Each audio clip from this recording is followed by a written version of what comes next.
ክቡራት ተሳተፍቲ እንኳዕ ደሓን መጻእኩም። እዚ እቲ ብንጋባእ ደቂ ሃገር ወትሩ ቀዳም ኣብ ሰዓት እዚ ናባኻን ምእንታኻን ዝመሓላለፍ ናይ ንጋባእ ደቂ ሃገር ፈነወይ ኩሉ ቃልስና ድማ ህዝብና ከምቲ ቀዲመ ዝበልኮ ምእንታኻ እዩ። እዚ ርእሰ ወግዕና ኮንትሮቨርሻል ኢሹ ወይ ከዓ ተሓዋሲ ጉዳይ እዩ። ኢትዮጵያ ቅድሚ ሕጂ ቅድም ሕጂ ንዝመጽእ ዝብሉ ክረአዩ ኣለዎም ዝብሎም ከበድቲ ጉዳያት ስለ ዘልዕል እቲ ኮንትሮቨርሻል ክኸውን ይኽእል እዩ ዘበለኒ እሞ ኢትዮጵያ ኣብዚ እዋን እዚ ብውሽጣዊ ናዕቢ እትሕቆን ዘላ ሃገር እያ። መንን ከመይን ትግራይ ናይ ኣምሓራ ፋኖ ናይ ኦሮሞ ነፃ መውፅኢ ውድብ ኦላ ናይ ሶማል ብኦጋዴን ዝጀመረ ቀደም ሕጂ እንደገና ተላዒሉ ዓፋር ኣገው ቅማንት ቤንሻንጉል ካልኦት እውን ዘይንፈልጦምን ዘይለለናዮምን ተቃውሞታት ፖለቲካዊ ይኹን ዕጥቃዊ ዝሕምሳ ዘላ ሃገር ኮይና ኣላ። ብተወሳኺ ብሰንኪ RSF ምስ ሱዳን ኣብ ሽግር ኣትያ ዘላ እያ። ብተወሳኺ እውን ኢድቲ ሓንጎሉ ዝተናወፆ ሕልሙ ካብ ስልጣን ኢትዮጵያ ዘይዛሪብ መላኺ ኢሳያስ ተደማሚሩ ኢትዮጵያ ከም ሓንቲ ሃገር ኦር ዩኒተሪ ስቴት ዘቐፅላ ፖለቲካዊ ባይታ ተፀንቂቑ እዩ ባህላየ እምበር ዕድላ እንታይ እዩ ዝብል ሕቶ ክረአ ዘለዎ እዩ። ክልተ መገድታት ይረአዩኒ። ሓደ እቶም ንዓለም ዝዓብለሉ ሓይልታት ረብሕኦም ቀይሕ ባሕሪ ብፍላይ ከዓ ኣፍ ደገ መንደብን መትረብ ስወፅን ቀንዲ መተሓላለፊ ንግድታቶም ከይዕፆም እታ ኣጥብዮም ዘዕበይዋ ብሲአይኤን ብሞሳድን እናተኸናኸኑ ዝሃነፅዋ ሃገር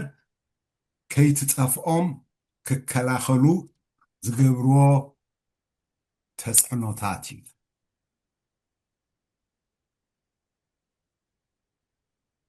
እቲ ካልኣይ ተበታቲና ካብ ናይ ሃገር ካብ ናይ ብሄር ብሄረሰባት ክልላት ተሰጋጊራ ናብ ርእሰን ዘዝኸኣላ ናይ ዶላታት ወይ ከዓ ስቴትስ ምስግጋር እዩ። እዘን ናፃ ዶላታት ብመስርሕ ፖለቲካዊ፣ ቁጠባዊ፣ ባህላዊ፣ ዲፕሎማስያዊ ጉዳያት ክሓልፋ ይህልወን።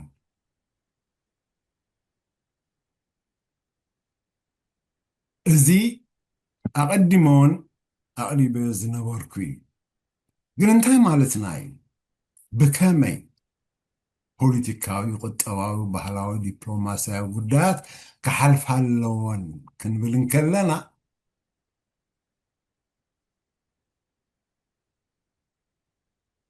ተበታቲነን رئسن زخالا دولاتات كسرحا ندحر كوينا ناي بعلن ناس محدرا يسرحا اللوا مالج بز مسرح زنا خدا أب حد حدن قطباوي بوليتيكاوي ባህላዊ ንግዳዊ ዝምድናታት እናሰርዓ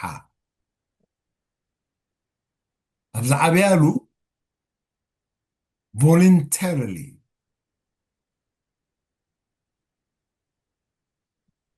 ብሓባር ናይ ምኻድ ምርጫ ይወስዳ ማለት እዩ ኣብዚ እንተተበፂሑ ኮንፌደራሊስት ወይ ከዓ ኮንፌደራላዊ ስርዓተ መንግስቲ ክሰርሓ ተዳልየን ኣለዋ ይሰርሓ ከዓ ማለት እዩ እዚ ንባዕሉ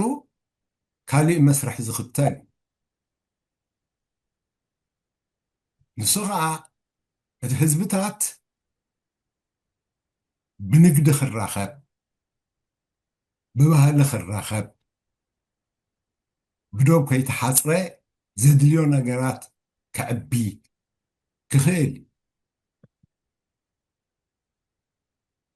كمون نابله ناب ترانسبارنت زخونه درجة يا عبيا مالتي هجي دراخ زخون زلو تهزبي مالتي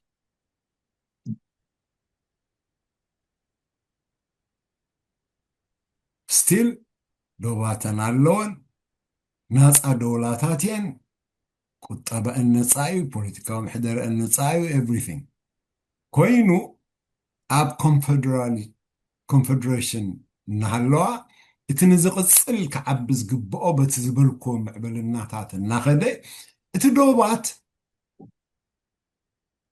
الناتت أحسي كدمسس زي كونس بتركب هزبتات ناتناقده ባህልላቱ እናተለዋወጠ ወይ እውን እቲ ሓደ ባህሊ ዝነበሮ ዓፋር ኣብ ጅቡቲ ዘሎ ዓፋር ኣብ ኤርትራ ዘሎ ዓፋር ኣብ ብፍላይ ኣብ ኢትዮጵያ ኣብ ኢትዮጵያን ኣብ መነኻ ትብሎ ጅቡትን ዘሎ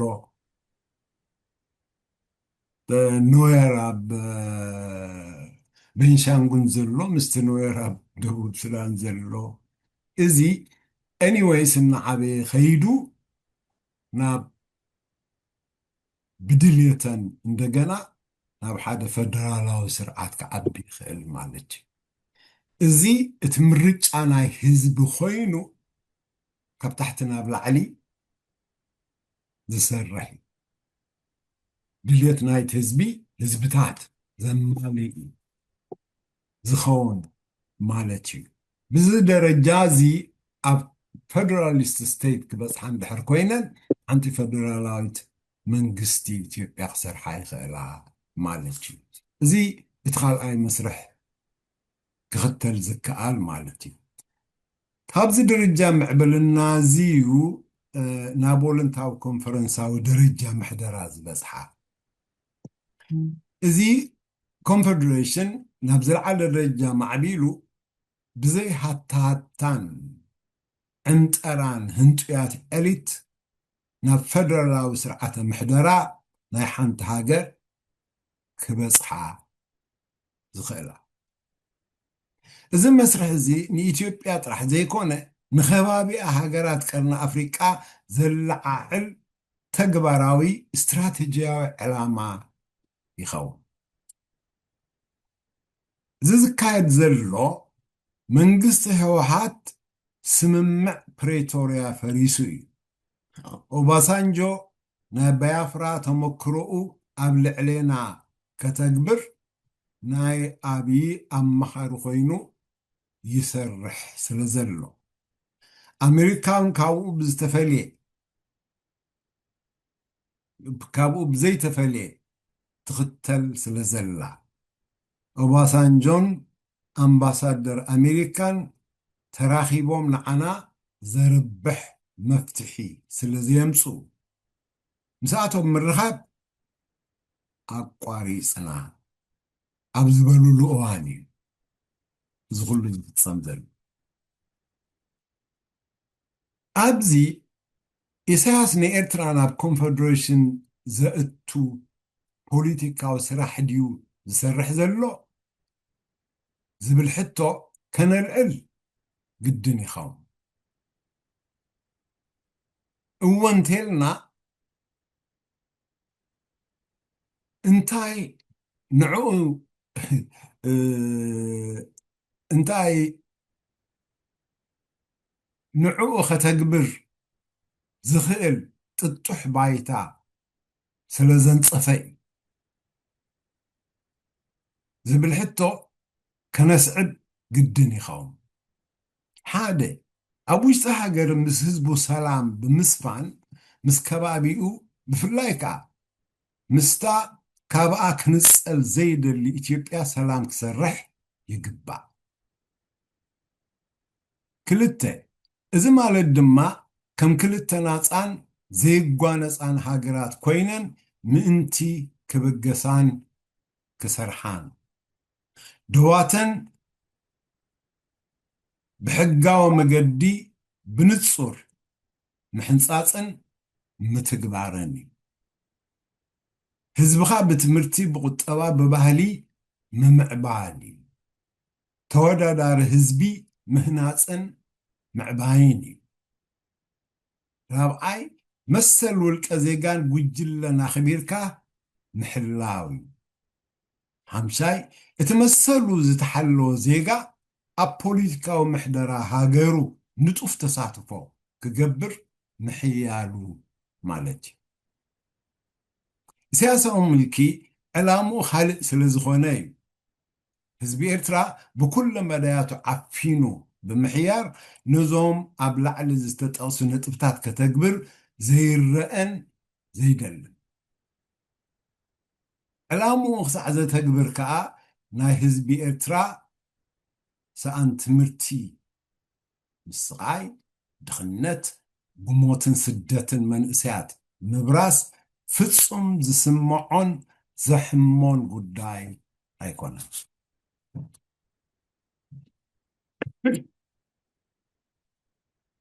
ሓጎሱ ኣብ ኤርትራ ዘይኮነ ምስቲ ሓደ ህዝቢ ኢና ካብሎም ንድሓር ኢትዮጵያ እያ ትመርሕ ወዘተ እናበለ ዘህተፍትፈሉ ኢትዮጵያ እዩ ስለዝኾነ ብውልቀ ምልኪ ኢሳያስ ተሃኒፁ ዝግራሕ ህግደፍ ክሳዕ ሕጂ ኣብ ልዕሊ ተቓለስትን ህዝብን ብዝፈፀሞምን ዝፍፅሞምን በደላት ጣዕሳ ዝበሃል ተሰሚዕዎ ናብ ህዝቡ ከቕልብ ኣይንርአን ኤርትራ ብኸምዚ ኣብ ትሕቲ ምልኪ ኣብ እትቕፅለሉ እተን ኣብ ዝተበታተነት ኢትዮጵያ ዝቆማ ናፃ ደወላታት ክቕድማኣ ይኽእላ ኣብዚ መስርሕ ናይ ኣብዪ ነታ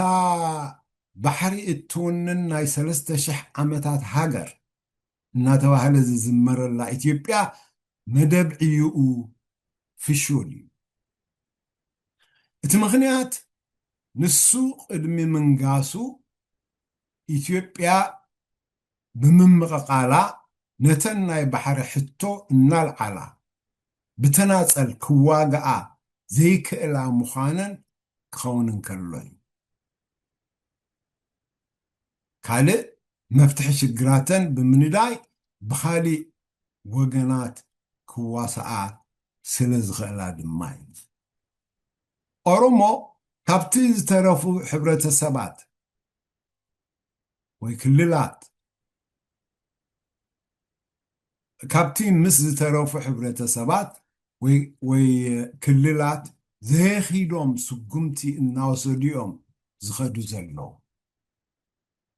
ኣብዪ ናብ ስልጣን ኣብ ዝመፃሉ ኣምሓራ ን150 ዓመታት ሓኒቕኩም ገዚእኩምና ኢኹም ሎሚ ተራና እዩ ኢሎም እዮም ተበጊሶም ሎሚ አንጻር ብልጽግና ዝካየድ ዘሎ ዕጥቃዊ ተጋድሎ አንጻር ስልጣን ኦሮሞ እምበር አንጻር እምባገነናዊ ስልጣን ብልጽግና ገይሮም ስለዘይወስድዎ እጠቅስ እዞም ቆረፅቲ አጥባት አዴታትና እንደገና አንጻርና ተላዒሎም አክስዕሩናን እዮም ሎሚ ከም ናይ ቀደም ውግኣት ኣይኮነን እንደሆነ ዞም ሸፋቱ ነቶም ዝድግፎም ናይ ወፃእ ሓይልታት እውን ብዝስዕር ተዓጢቕና ኢና ይብሉ ሕልሞም ነቲ ኦሮሞ ከም ሃገር ቀሪፅካ ብሽዋ ብዓፋር ዓሰብ ኣቢሎም መውፅእን መእተውን ወደብ መሓዝ እዚ ድማ ነቲ ሓድነት ኢትዮጵያዊት ሃገር ኣላሕሊሑ ናብ ምብትታና ዘምርሕ ፖለቲካዊ መስርሕ በሃላየ ኮንቴንሽስ መበለየ እቲ ኣብ ውሽጢ ኢትዮጵያ ጥራሕ ወይ እውን ኣብ መንጎ ኢትዮጵያን ኤርትራን ተወሲኑ ዘይተርፍ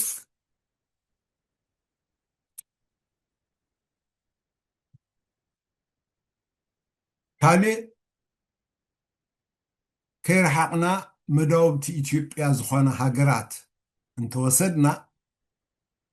ብዶብ ሰገር ዝተኣሳሰሩ ሕብረተሰባት ዘለውወን እቲ ስግር ዶብ ዘሎ ህዝቢ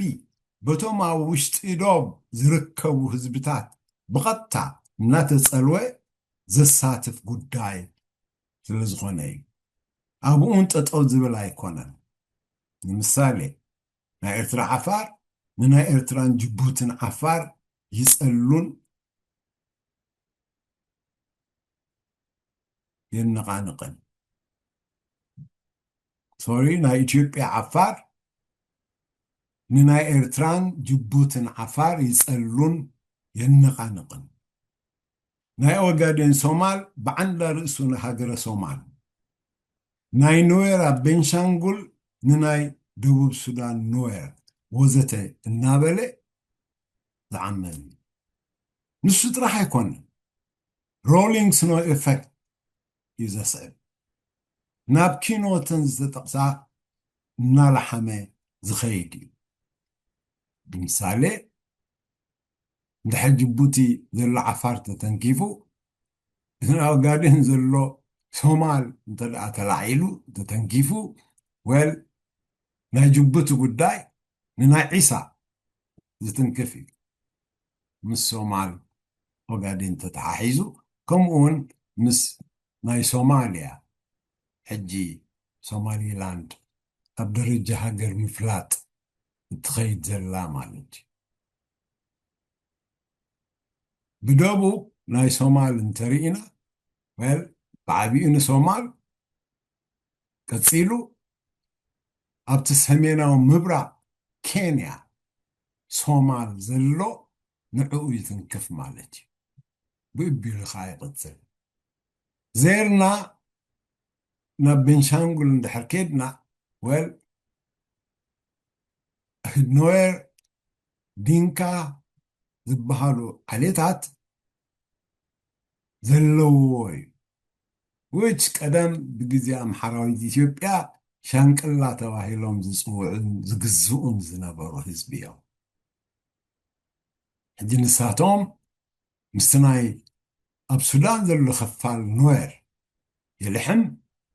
ብዝኸይድ ዘሎ ህጊ ኣብኡን ነዚ መሰረት ዝገበረ እዩ ከምኡ ኢሉ እውን ናብ ዲንካ እናበለ ናብ ደቡብ ሱዳን ዝኸይድ እዩ ስለዚ ብኩሉ ወገናቱ እንተደኣ ርኢናዮ ኣብዚ ጠጠው ዝብል ኣይከውንን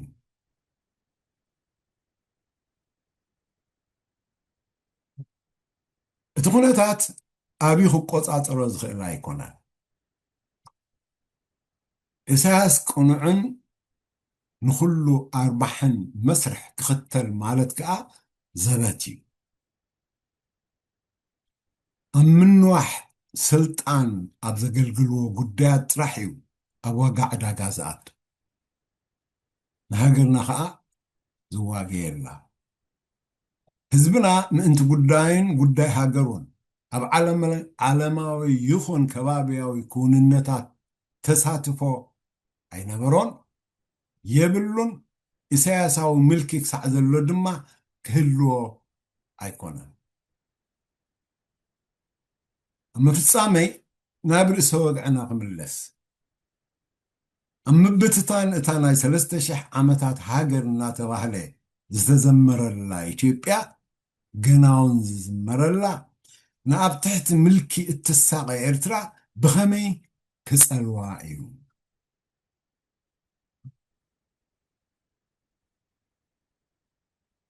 أتي نقدم وشتاو قداينا دينا كنرئزل لنا حزبنا بزي لوطي أبزي النبلو زلنا تحت زي النبلو زلنا أبلع الحزب محرات زي بلو ملكي أزلا إذا مالت كا كم تخل جزء النبل حجون زي دقمكو ناي بعلو قداي بعلو كيسر رحي تعفين زل مسؤول خازل على تمرت قسيمو كيبسل ثمن إسي محرمي ومخنيات نسوي مخنياتو بزعبا قداي هاجركا بزعباي كل مداو قداي هاجركا كتلعل كتسرح عند حركوينكا كتمهار لك نبعلو هاجراو نقحاتكا حفك بلالو تهاجركا خيتورر نابلي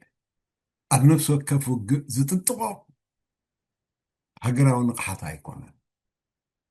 يتسدد زلو تسددوا جن هاجر كنفتو النابلة زخونا يخون نسوز لله حجز كوفي كابتن هزبو نولد نحواتو نحاتو ذهب حاجزات كا بمجدي تبال يونايت جنزب نقرط زنبر والكملكي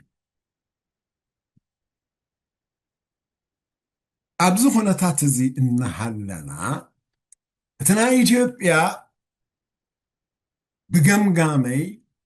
ببوليتيكاو جعزو بوتادراوي جعزو أخريون كله بتوم ما يسعرنا اليوم هاجرو أروما نسرحنا بمشفى نجن عباي إثيوبيا زبلو كسعريا بتمرجع كم تنزع قديم الزبلكون انت زي ترخيب سلازخونه انت دعا تسعيرهم إثيوبيا تمليسا يونيتر ستيت كتكون immediately أيتخيلنيها هاي الطلبات نايتهم كلهم استقالسوا سفر عليه تجراي على سون كله ولو إن تجراي مخباري رأسه الثاني يوم نمرقاتي أم حراك أخم أورومو أولاخا كم تم قال قلت إن بلوم زلنا بهرسواتون كم ساتهم أبز مسرح زي كخدون تدعى خوينهم ليبرالايزد زخونة هيوت كلهم يندقنا بإنباقنن زي تفلقوا له مسرح يمكن كتاتل نحنا قن أبتزنا برا لنا مالتي هاقرنا نهزبنا سلازي سي انتايتي كبوان فاز خيلنا هاقرنا ويكا بخما يغسل واز خيل إلو زال علني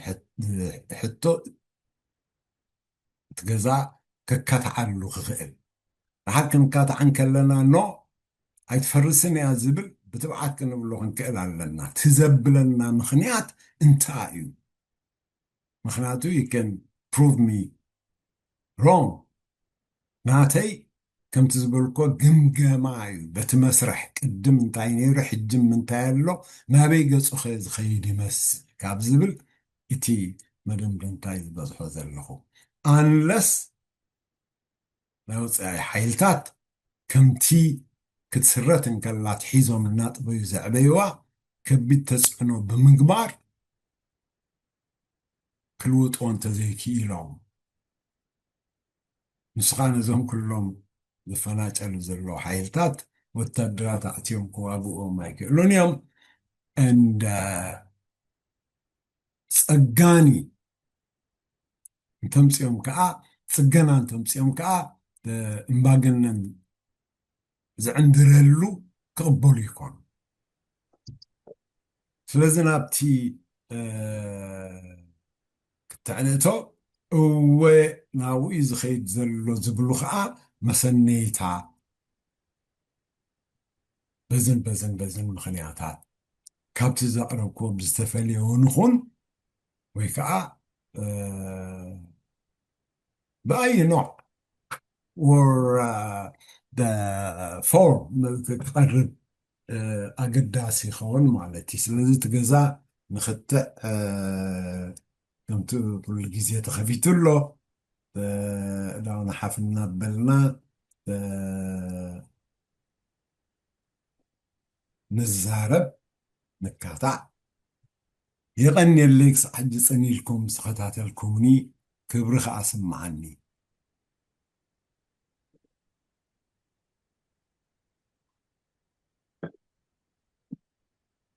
مرحبا بالشاي مع الشو قاعد حن مساهم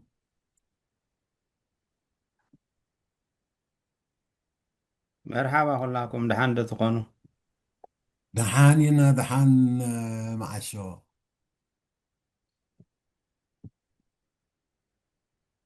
برهانة مهراتو ويلكم سلام سلام لكلكم قلنا هلا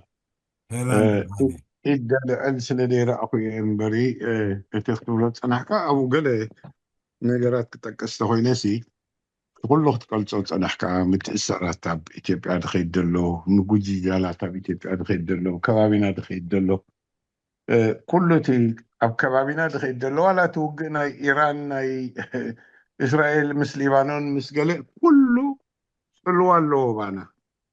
كلنا زما بأوروبا نبر دلناسي ولا حنتي إيدي بلنا نبذو حجم منغو إيران أمريكان بإسرائيل أمريكان للتجمرة حنتي إيدي بلنا أبو يدي توا حجر يلم بجكازن كلتين إسرائيل لابتا مجمر تأتي عنيرا إذا حجي دخيد الله أمريكا تقول الله صار حجي وسيتو سعبين ناتو بدخول يكون معك أنها كلنا تسألونا له أب جرمنسي هذا ايرون سسان قلند نبره بنزين حجي كلتو ايرون 30 كلتن قلبت حلو جرمن راح يكون انا بكل اوروبايزي اذا هاي بنزين راح تزارب لهم براب انرجي تمسيكا بس بيزا تمسيكا ترانسبورت تمسيكا everything is growing up بسنك منتاي بسنك زون كل التعبدات دي جمروا تران نتايهو تاساتهم دحالموان بلوان ني إيران سي نتي ما راح نتقتل ناس كم زي شم نهبي قتل كالو نهبي فحبتني له نعنا بد مثلنا من قستا ومنا تدلنا نقبل نخلينا دبها الحلم دنورهم it reduced the contrary في حزب إيران أبت مجمر ساقلة تلاعيلو نيرو أبقول نخم علنا كن حق ذبكم هنا اللي دخلوا تويد قبر النبرة تران at the end bridge بيت مرتي هوسبيتالات وقع متجمرة in the contrary the whole Iranian people they became united كوينهم ولا نت منقست دي قفود نبرو أبقول نت منقست كوينهم يقاموا له حجنا بانا نمسع أبانا خا كل ذي التوسط أنا حكا زي أبي تبي هذا خيد له ببي أوراجاتاتو ببي عليتاتو مخ أب كم زد أمثلة إثيوبيا ودي قطو دي تفلت فصم ولا بجزي هاي سلاسي ولا بجزي منقسطو ولا بجزي PRDF ونابز درجاز ودي أي تفلتنيها. It was the center of African Union. ناي أفريقيا headquarter تونن هاجر نعون دواسة تنبر نبرت إذن أزيد ونن سبكة أحجي بسخران بعبدان حنساب كيف بحرنا تيو تودبنا إرتراون بتاريخ ملكة نئنا تيو ندابله حلف حلفوها ولا تانات النتنا إرتراون بيشيت أرانا ويانا شعبيان دمس أدى أبتو أنتي ملس جانا وحنت مسالي بلون جزياو مساقر من السلاد نبرسي بزعبانات النتي إرترا كقبلن دي كقبلن مسالاي نبروني لو خا حجي أبزي قبنات زي أطلو أبزي خا إرتراويان ونكي ترفنا حجي أزوم من السيات أبي نزل سرعات زي طرح دعاية ودقل نبر مسوخنا نسرعات زي خنا ودق يلنا يدوم إلهم دعاتو بريجين حمد نفسهم أب سلسة تفعل اليوم سي كاب سلسة في الليل لعلها أمود دعتها أبي ناي درجة قال يوم أسرتي قال يوم تأثرت خوينهم فتسهم نتي علامة نحنا عند اليوم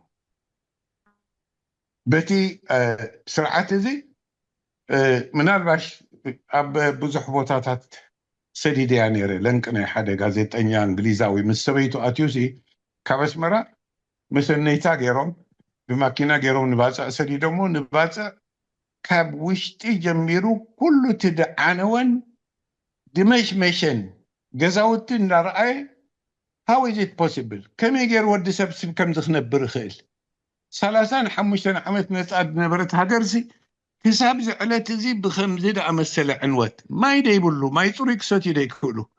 كتلولو ديكولو جزا نتي ناي أونسكو دبهال بوتاتات نبرون دعنوة نعون دا رأي بدسك حكاه من قد جيرو قليسوا إذا قبل كله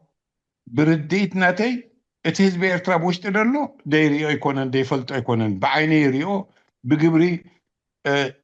يقبلوا سلدلو ما يصوري ونكست ديك الحزبي كل سلد فلت أنو يكون أنت ملختي سلامن تايد قالوا الزوانة زي هكداف غازيتانيا تاتناي دقوتي وسي نزي حاتمهم سنيدهم نابدقد لنا خاء بقلتي حساب كندزي عني أخمد الله إرتا كريونا خلو انت تعمل اختي بناتي رديد اتبتوش تدلو دي قبر كنت قبر كوفعت كبر كم ديك الفلتي اتبدقى خوينو خاء تقاوم خوينو ويقال فحت حد بالدلو خاء أبي أبصح يا أخي مدلخو تعدزي أخا بعلو خفيلو أبسدي خفيلو نجيرناي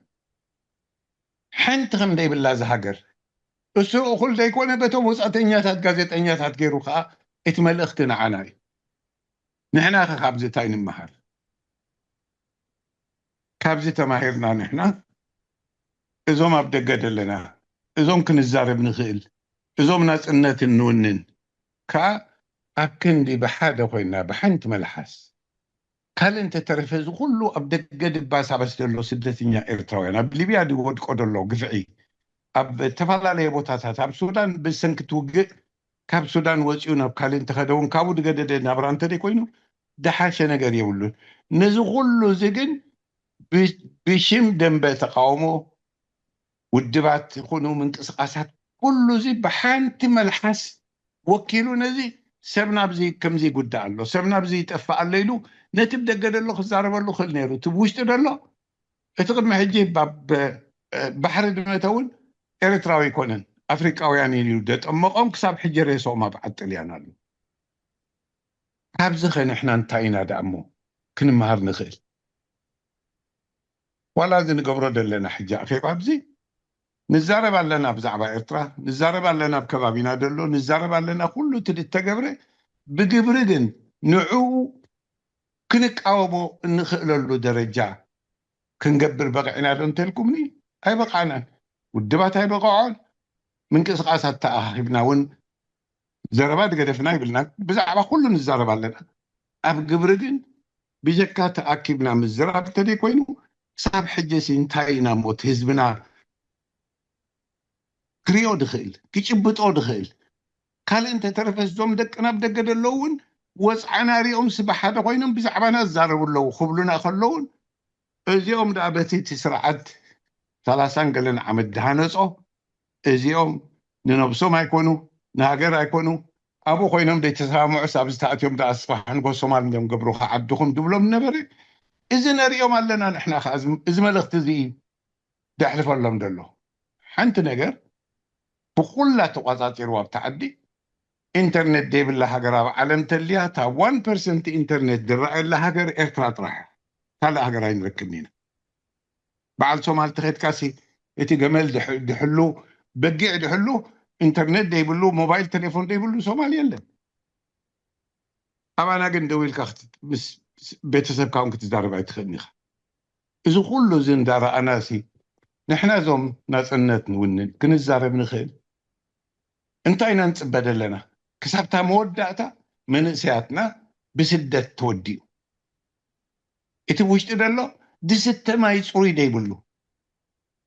ብዓይንና ድረኣናዮ ከዓ ሆስፒታላት ዋላተን ደለይተስቲ ናይ ካቶሊክ ቤተክርስትያን ነቲ ህዝቢ ሃይማኖት ኣይፈልያ ዓልየት ኣይፈልያ ኩሉ ዓድታት ድሕክማ ዝነበራ ሆስፒታላት ካብቲ ሆስፒታል ጉሒፉ ከውፆም ከለውን ብዓይንና ርኢና ትራንስፖርት ስኢኑ እውን ብካሮሳ ክኸዱ ከለዉ ርኢናስ ነተን ካሮሳ ምስ ከልከለን ከዓ ሓዚሎም ንሆስፒታል ክኸዱ ከለዉ ንርኢና እንታይ ኢና ካብዚ ንላዕሊ ክንርኢ ኣብ መወዳእታ እታ ሕልሚናቱ እዚ ኩሉ እዚ ሕጂ ፅምዶ ደሎ ዋላ እቲ ምስ ኢሳያስ ምስ ዓብዲ ገበሮ ተደምረናል ድብሎ ነበረ እሳ ስለ ድፈሸለቶ እዩ ሕጂ ብትፅምዶ ኣቲ እምበር ንህዝቢ ትግራይ ወይ ትግራይ ሓሊሎም ወይ ንወያነ ሓሊ ይኮነን መሰጋገሪ ጥራሕ ድጥቀመሎም ደሎ እዚ ንክገብር ከዓ ዓቕሚ ኣለዎ ገንዘብ ኣለዎ እቶም ኩሎም ኣብ ናፅነት ኤርትራ ደይኣምኑ ተቃወምቲ ናይ ኢትዮጵያ ኣብ ኢትዮጵያ ድምውሎም ነበረ ደብልዖም ነበረ ብግልፂ ብደገ ወፂኦም ቅሬታ ሓቲቶም ንህዝቢ ኤርትራ ኣብ ምንታይ ደረጃ ይነብር ኣሎ ህዝቢ ኤርትራ እንዳፈለጥናስ ዊ ወር ሰልፊሽ ኦፖርቹኒስት ስለ ዝነበርና እዚ ኩሉ ቤት ማእሰርቲ ከሎ እንዳፈለጥና እዚ ኩሉ እንታይ ይበልዕ እንታይ ሰትቲ ህዝቢ እንዳፈለጥና ንሕና እንታይ ዓይነት ቢላታት ንነብር ነርና እንታይ ዓይነት ስጋ ንበልዕ ነርና ኣብ ምንታይ ዓይነት መካይ ንጥቀም ነርና ንኤርትራስ ንክንደይ ዓመታት መካየደቲ ባጀት ናባና ደጥፎ ነበረ ኢሎምና ኣብ ናፅነት ኤርትራ ደይኣምኑ ፀኒሖም ከዓ ሚኒስተር ኮይኖም ምስ በዓል ዓብዪ ድኸዱ ዝነበሩ እሳቶም እዮም እውን ዳሕራይቲ ምሕዝነት ኣብ መንጎ ኣብን ኣብ መንጎ ኢሳያስን ደዋደድዎ እዚ ገይሮሞ በታ ፕሬቶርያ ተበቲኻ ብኣ ምስ ተበትከት ከዓ ዘሊሉ ከዓ ሕጂ ኣብፅምዶ ምስቶም ከጥፎም ምስ ዓብይ ድፈተነ ምስኦም ኮይኑ ከዓ ሕጂ ምስ ፋኖ ምስ ኦነግ ምስ ትግራይ ኮይኑ ከዓ ሕጂ ነዚ ስርዓት እዚ ብኣዲስ ኣበባ ደሎ 4 ኪሎ ደሎ ውሪዱ ኩንና ብድሕሪኡ ንትግራይ ክሓልየሎም ዲ ከመይ ገይሩ ብታ ዕላማ ናቱ ንክበፅሕ ይገብራ ከም ደሎ ዝጠፋኣና ደኸውና ዓነ ይቐኒየለይ ዘረባ ከይብዝሓልኩም ታንኪዩ ብርሃነ ኣሚኖም ኳዕ ድሓን መፃእካ ንቅድም ኣብቲ ዝበልካዮ እቲ ምዝራብን ምምሃርን ከይደኸምና ነካይዶ ኣለና ብፍላይ ሓደሓደ ካብ ውሽጢ ሓበሬታ ንረክብ ኢና ዝብሉ ሜድያታት ተመሊሶም ነቲ ህዝቢ ይሕብርዎ ኣሎ ስለምንታይ ሕቡ እዩ ነቲ ህዝቢ እቲ ሓበሬታ ስለዚ ካብ ምዝራብ ካብ ምሕባር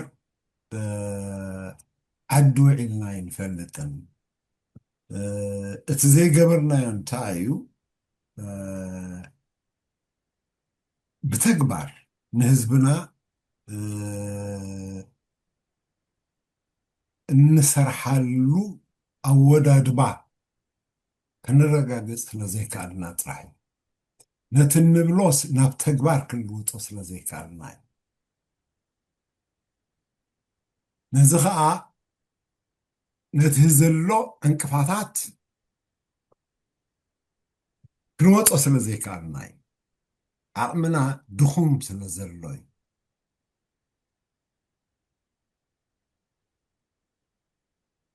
انت نحيل نظم زبلكم نزبنا حجزو زخلو ناي تكبار سقمتታት ክወስዱ ዝኽእሉ ፖለቲካሊ ማለት እዩ ክንሃንፅ ምኻልና ነይሩ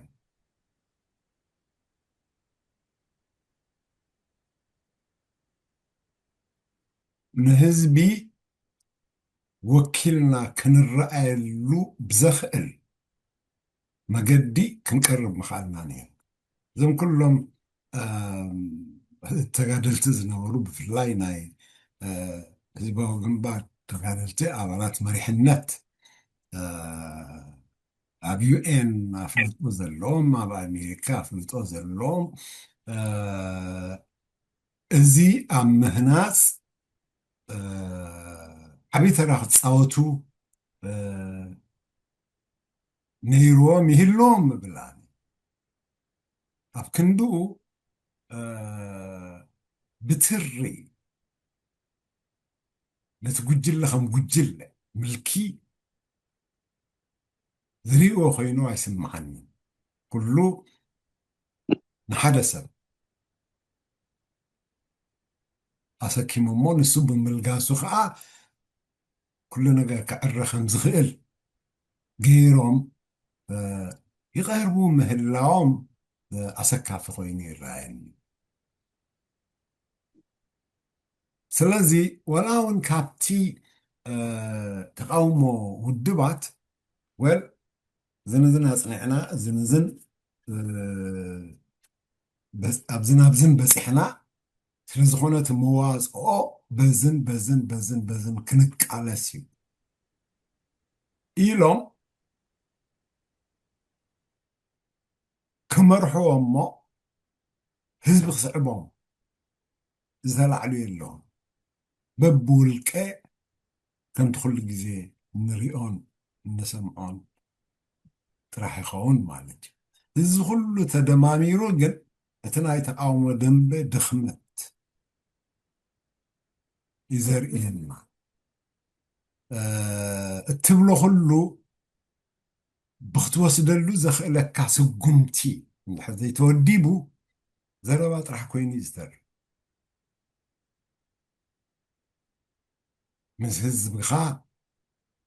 ዘራኽብ መስኖ የብልካ ኣብ ወፃኢ ሓይልካ ክትሰርሓሉ ዘኽእል ባይታ ይሰራሕካ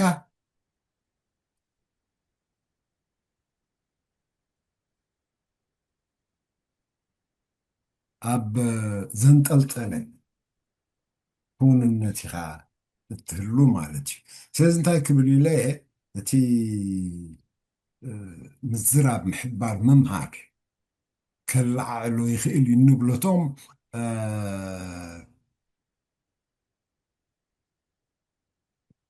ኣብ ማሕበራዊ ምንቅስቃስ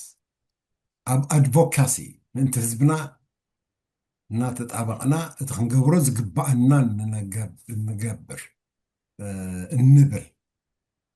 እቲ እንገብሮ ኢና ንገብር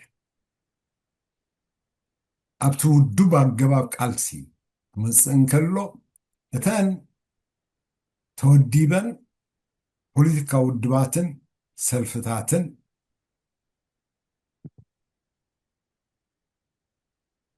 ኤን ከተግብርኦ ኣለዎን ንብል ምክንያቱ እንተ ደኣ ሓያላት ተወዳደርቲ ፖለቲካዊ ሰልፍታት ወይ ውድባት ኣልዮም ኮይነን ቀዳምነተን ይፈልታ ንሱ ከዓ ብሃገር ምብፃሕ ኣብቲ ህዝቢ ምብፃሕ ንቅድም ስለዚ ከመይ ጌርና ኣብቲ ህዝቢ ንብፃሕ ዝብል ኣብ ዝብል ክሰማማዓ ይግባእ ማለት እዩ ኣዘርዋይስ ኣብኡ እንድሕር ዘይተሰማሚዐን ዋላ ብካሊእ መገድን ተወዲቑ ዝሓደ ሰብ ወይ ከዓ ምንጅልኡ እቲ ሃገር ኣብ ምንታይ ክትወድቕ እያ كبيد حتوي ساتن كيدن زعريه باللنا نعيكم يزرعيني لنا وزا زلوا بوليتيكا ودبات رمودا أوش هاجر كيدن زعريه أو ألو أيبلن بدرجة والكسبات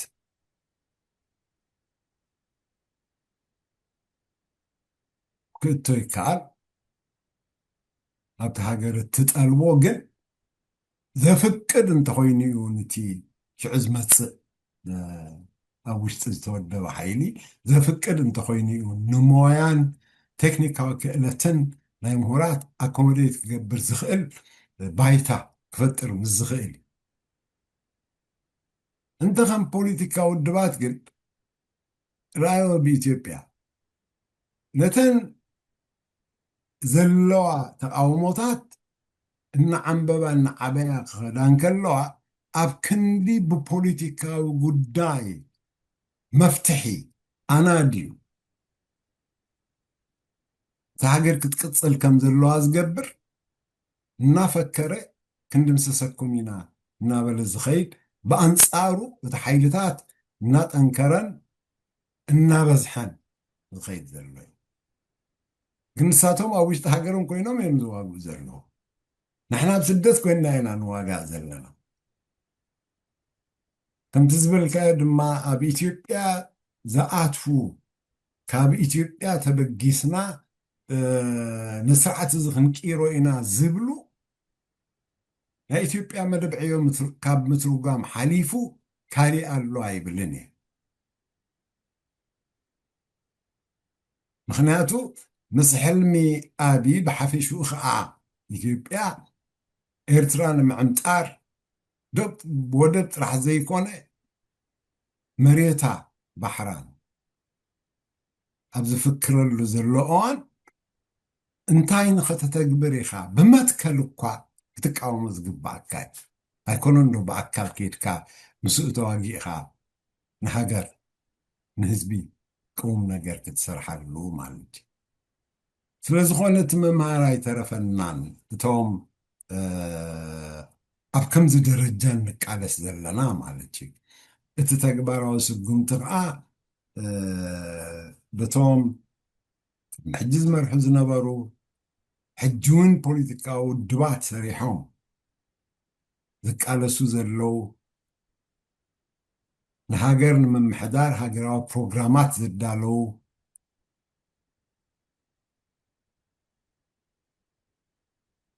انت خن بركت انت زي كن بركت اما ينبس حكم زبو ولدنا انت ناتي بروغرام كعوت انت نايت حانت قعوت حزب وساني لزأمن ودب مستغالي ودب حبيرو ابتزب زبس حلو الجواب قالسي سرع يقبو يلا كم مقناط نم مقناط بخيت زلو أمينو مرحبا مرحبا ممهر زرقو سلام سلام كلهم كان كميك أنيها دحانينا تطافينا وني تطافينا يا أخباركم كما أنهم دحان ممهر زرقو انتا مسلك أنسي تي أرستي أقداس أرستيو بتتانا إثيوبيا فترو الصلوة قبل على إرثراء بالمسلني يس بقبة ترديه زي أقدمو حونا برهانة مبرهتو التزاربو أتصيل كون صفات التزاربو اللي زلخا توتالي خفتر استروحوغي بالزعبة وشت أو قداينا ناي تعاومتن انتاي نقبر لنا ولا انتاي نقبر نخيل كونتاتنا ناويكم تنتنو دلخم أنا ولاون حو برهانة التزاربو خلص كتاليو تتصبيه كانيري كوينو جن تماريس كاس خاونا أفتي وشت أو قداينا إرثراويان تقول جيزي نزاربلو حنت نقبر يلنان ويزي إدو دخمتاتنان تتساقماتنان نقول صوصي أبو يكون تزاربو زرلكم موني يا ريت نتجزا قرب كتالي إذا لأني تي أرستي أنا دحانا قداس أرست رخيبيو قداماي نقر إيثيوبيا كساب مبتتان كتبتصح تخيل دياس ويس أب مبتتان قصا أي كتود غني عزبيل حتو كملس ألو انت دا ኢትዮጵያ ክትባታተን ኮይናኸ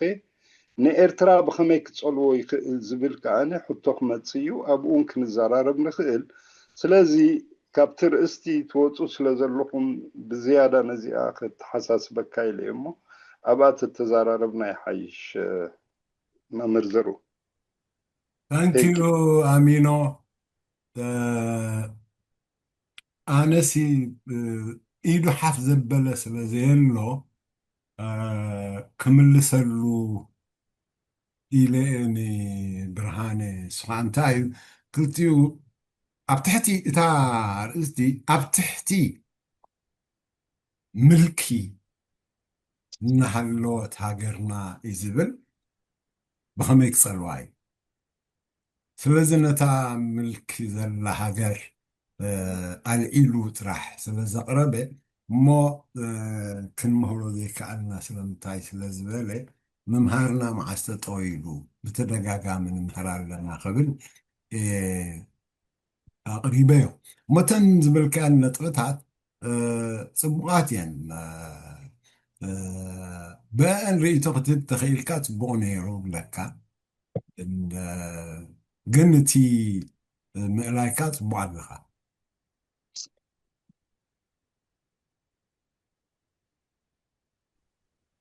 ኖ ብዝያዳ ገለ ክሰምዕ እሞኒ ምናልባት ኣብቲ ዝበሃል ርእይቶ ክህብ ክእል ኣነ ግን ብዝያዳ ኣብቲ ኣርእስቲ ክነተኩር ንዝብል እዩ በስ ከም መበገሲ እታ ርእስቲ ብጣዕሚ ኢንተረስቲን እያ እቲ ዝኸይድ ዘሎ ኩነታት ኣብ ኢትዮጵያ ንከታተሎ ንሪኦን ኣለና ውዒሉ ሓዲሩ ኣምታይ ገፁ እዩ ክኸይድ ኣምታይ ክወድቕ እዩ ዝብል ሕቶ ኣገዳሲ ሕቶ ምስቲ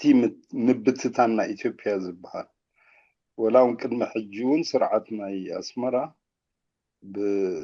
ብተደጋጋምሲ ኢትዮጵያ ክልተ ነገር ይበሃል ነይሩ ሓደ ሸነኽ ኢትዮጵያ ክትባታተን ኣይክነፍቅድና ንኸይትባታተን ክንቃለስ ኢና ዝዓይነቱ ካልእ ሸነኽ ከዓኒ ኣደኖ ፕሮፓጋንዳ ዲ ነይሩ ወይ ከዓ እንታይ ዓይነት እዩ ነይሩ ንሱ ከዓ ንኢትዮጵያ ክትገዝኣ እንትኾንካሲ ብትንትን ክትብል ኣለካ ዝዓይነቱ ዘረባ እውን ንሰምዕ ነርና ማለት እዩ ሕጂ ቀዳማይ ዓብዪ ሕቶ ኣገዳሲ ዘሎ እቲ ኣብ ኢትዮጵያ ዝኸይድ ዘሎ ኩነታት ኣብ ግምት ብምእታው ኢትዮጵያ ናብ ብብትታን ገፃ ክትወድቕ ትኽእል ድያ ትባታተን ትኽእል ድያ ወይስ እዚ ኣብ ኢትዮጵያ ዘሎ ነውፂ ኣብ ነንሕድሕዶም ኣብ ኩሉ ቦታታት ዝርአ ዘሎ ነገራት ውዒሉ ሓዲሩ ፍታሕ ክርከቦ እዩ ምክንያቱ ንሕና ብዓይኒ ኢትዮጵያውያን ጥራይ ንርአዩ ዓበይቲ ሃገራት በዓል ኣሜሪካ ይኹኑ ወይ ከዓ ካልኦት ኢትዮጵያ ክትባታተን ዘይደልዩ ኣለዉ ማለት እዩ ንኸይትባታተን ኢትዮጵያ ድማ ክገብርዎ ዝኽእል ነገር ኣሎ ማለት እዩ ስለዚ ቀዳማይ ሕቶ ናብታ ካልአይቲ ሕቶ ክእትወና ዝኽእል ግምታትና ንሕና ኢትዮጵያ ኣብ ምብትታን ደረጃ ክትበፅሕ ትኽእል ድያ እወ ዝብል እንተደዓግበት በፂሕና ኣብቲ እዋን እቲ ኣብዚ ታሕቲ ምልኪ ስርዓት ክሳብ ዘላ ኤርትራ እቲ ምብትታን ናይ ኢትዮጵያ ኸ ብኸመይ ንኤርትራ ክፀልዋ ይኽእል ዝብል ሕቶ ሽዑ ኣብ ምምላሱ ክነኣቱ ንኽእል ኢና ዝያዳ እውን ነቶም ኣብ ገዛ ዘሎ ብዚ ርእይቶታት ሰሚዐ ዳሕራይ ግን ገለ ክብሎ ዝኽእል ተሎ ኢደይ ከልዕለ ታንኪዩ ታንኪዩ ወል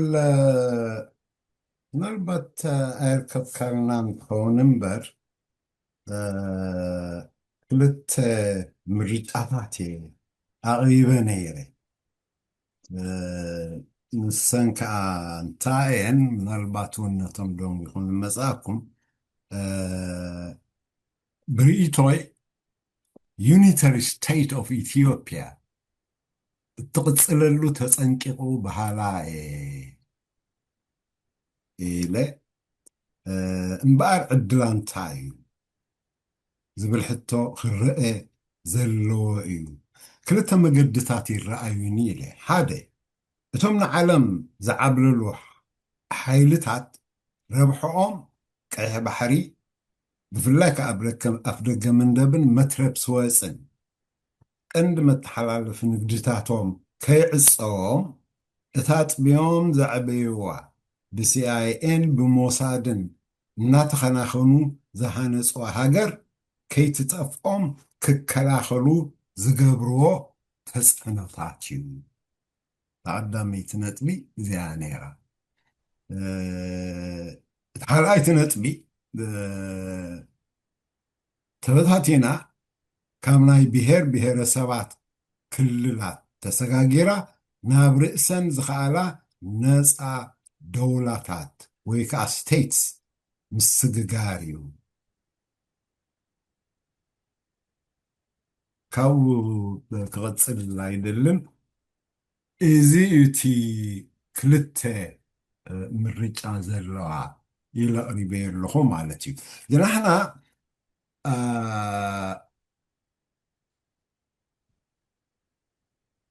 እቶም ሓይልታት ነቲ ከባቢና ኣብ ዝወስድዎ ዘለዉ ስጉምትታት ብምርኣይ እቶም ተቃወምቲ ኢትዮጵያ ከዓ እናሓየሉን እናበርትዑን ኣብ ዝኸድሉ ዘለዎ እዋን ኩሉ ግዜ እቲ ውሽጣዊ ጉዳይ ወሳኒ ከምፅዎ ዝኽእሉ ተፅዕኖ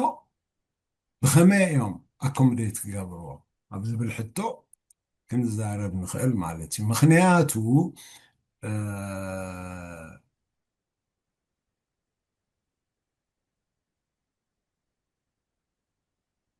ክኸስሩ ስለ ዘይብሎም ክዕፅኦም ስለ ዘይደልዩ እንታይ እዩ ትኽገብርዎ ዝኽእሉ ግን ትኽገብርዎ ዝኽእሉ እንታይ እዩ ናይ ኣብይ ዕላማ ብፍላይ ከዓ ናይ ኦሮሞ ዕላማ ድሕሪ ኣብይ ምምፅኡ ኢለ ስቴት ኦፍ ኦሮሞ ምስራሕ እዩ ሕዚ ካብ መጀመርትኡ ናፃ ሃገርነት ኦሮሞ ምርግጋፅ እንተደኣ ነይሩ ሕጂ ከዓ እንታይ ይብሉ ኣለዉ ክመፁ እንከሎ 150 ዓመት ብዘይንሕስያ ገዚእኩምና ኢኹም ሕጂ ተራና እዩ ኢሎም ብዕሊ ዝተዛረብዎ እዩ ክመፁ እንከሎ ሕጂ ከዓ ኣብዚ ዝካየድ ዘሎ ናይ ውሽጢ ጎንፅታት ኣንቱም ኣጥባት ኣዴታትና ዝቆረፅኩም እንደገና ከዓ ተላዒልኩም ኣለኹም ናይ ክትስዕሩና ኔኹም ይኮነን ንዓኻትኩም በቶም ንዓኹም ዝድግፍኩም ናይ ወፃእ ሓይልታት እውን ክስዕሩና ዝኽእሉ ይኮኑን ሕጂ እዚ ከነንብቦም ከለና እንታይ እዩ ካልኣይ ስእልን መደብን ኣለዎም ብዘረባ ጥራሕ ኣይኮነን ብኸመይ ነተግብሮ ኢሎም ዘውፅኦ ስእሊ ኣለዎም ንስኻ እንታይ ካብ ኦሮምያ ይሽዋ ዓፋር ዓሰብ እዚኣ ተረጋግፅታ ማፕ ናይ ኦሮምያ ስለ ዝኾነ በቲ ዝተለሞ መሰረት እዘን ዝካየዳ ዘለዋ ቃልስታት ከዓ ናይ ርእሰን ዕድል ባዕለን ክውስና እየን ዘካይድኦ ዘለዋ ስለዚ እዚ ናብ መበተታን ኢትዮጵያ ዘብፅሕ ናብ ኢትዮጵያ ክምለሱ እንተኮይኖም ንቅድም እተን ብሄር ብሄረሰባት ናይ ባዕለን ዕድል ባዕለን ዝውስናሉ ደረጃ በፂሐን ነፃ ደውላታት ክሰርሓ እየን ነፃ ደውላታት ተመሊሰን ድሕሪ ፕሮሰስ ማለት እዩ ከመይ ክግበር ኣብይ ደረጃ ክበፅሓ ኣለዎን ዝብሎ ኣንፈት እውን ሂበ ነይረ ኣብ ኮንፈደራላዊ ስርዓት ክበፅሓ ይኽእላ እዩ ኣብዚ ኩነታት እዚ እናተኻየደ እንከሎ እምበኣር ከምዚ እንተኸይዱ እቲ ኣብ ትሕቲ ኣርዑት ናይ መግዛእትን ናይ ምልኪ ዝካየድ ዘሎ ህዝቢ ናይ ሃገርና ናብ ሃገርና ዝመፅእ ኢምፓክት ወይ ከዓ ንሃገርና ፀልዋ ብኸመይ ይኸውን እዩ እቲ ሕቶ ተባዒሉ ንስለ ንድሕሪት ምልስ ኢለ ነቶም ዘይርከብኩምሉ ከብርህ ኢለ داويت مرحبا ممرزرو، مرحبا جزانا كلهم كما كأنهم كما يتخونوا. إذا أرستخا ممرزرو كعميا قداسي تار استيا زيادة ما تعيد بزح مجلسن بزح نحنا خن لازبولون كنقابلون دلنا أرساس حازتي علتي مال أنا حدا يقولوا دل دخل نحنا نفلت دلنا خبت تاريخ ناسي نحنا بتوم عبيتي تعيد بهالات حزبنا يكون عدنا وهاجرنا نخذ سنة التفردنا عنا إذا فرد زدماني خب قدم زنبري علو كتصالي حجي أب ساعة زين إحنا إثيوبيا فحفح تبل عي تبل نسي كونن زقد سنة إثيوبيا خا أب تحتي بروكسي ناي بعد أمريكا انكلا فحفح كتب لا يتبلن فحفح هاي تبلنا هاي بالوانيم اللي ساتهم زقورو بساتهم تايد بالغو وسنتي أب ساعة زي إتي حديث مقدار حيل دا أمبري إسحاق أيكوني أبي أيكوني إثيوبيا أيكوني قلا أيكوني بوز خيدي عربي كل فكروا دبلوا ولو كانوا واقع دولو قال ماله أبي اللي تواقعوا ساتهم زو سنو نجر يلا نحنا بسفتح خروج دلنا بتي أهجراوي عيني تي أهجراوي أجاوات بوليتيكات بخمية خيدارلو انتهي يهدرو تاتجبرالو بو إنا خن كيدرلنا حجي أب ساعات زسي إرترا كنمصو دلنا عبي حتو إرترا خم إرترا كتقصل ديا أي تقصل ديا زين أنا بتعمق قد سنة زغل نا إرترا ترتا بساعات زسي صار لازي قرب حقلة ويتو بحنكاس تورر يا أخونا دلا إذا إرترا من كم تاي تاك أبيكم تأتو أبيكم تخيط كمان أنت تاي بالن نحنا كم نجابة أبي ساعات زي أنا كلنا أبزلنا تغالسينا بخندي تايد بحال زمصنا كل تايد بحال كندي جيجنا تفصمنا حجي بس احنا تايد بحال اين خن اين تعسلون تذهبنا تو فاينل حجي كلنا حسب بحسب ابزاز يزلنا حسب بحسب قصالنتنا ارتراسي كله دي اي كلون نقول له انت كنجبر لنا ساعات زي قبل بنا تملسنا ابزيتات نكاتعلو كذا رسو ازيا بزيادة تخندف الله دلي لك اعتي ارسي صبوي جن نحناسي كل جزيسي زخوانا زمصنا نجرسي كنحاسولو لنا تا ارترا تقصل لا تقصل لنا تطو كن راح ديكونسي نخت قصلك انتي كنجبر لنا ابسو وجهاتو زلاخسي سبتاينا جدينا خايتايو نيرو يزبل نزيتات تخاتعنا له تتقابعنا له دحاشي بب ذكالنا تايد بحالات نقبر أبو نخبل تراحي الباش تقاقوه تولقها هيتحاذوا لي نسو نخبل نحراسي كنت عاقفوا له النخيل أتليس كم تك هاجر كم وناتات هاجر تناي جاقانونا مسواتي تايد بحال نقبر ندلي حجي نحنا كون أخونا لنا ኢንስቲትዩሽናላይዝድ ዝኾነ ምቋም ንግበር ወይ ከዓ እንታይ ይበሃል ንግበር ኣብዚታት እንታይ ይበሃል ተገበርና ነንሕድሕድና እንተተነቃቐፍና ዋጋ የብሉን ንሕና ክለሰ ሓሳባት ኣቕሪብና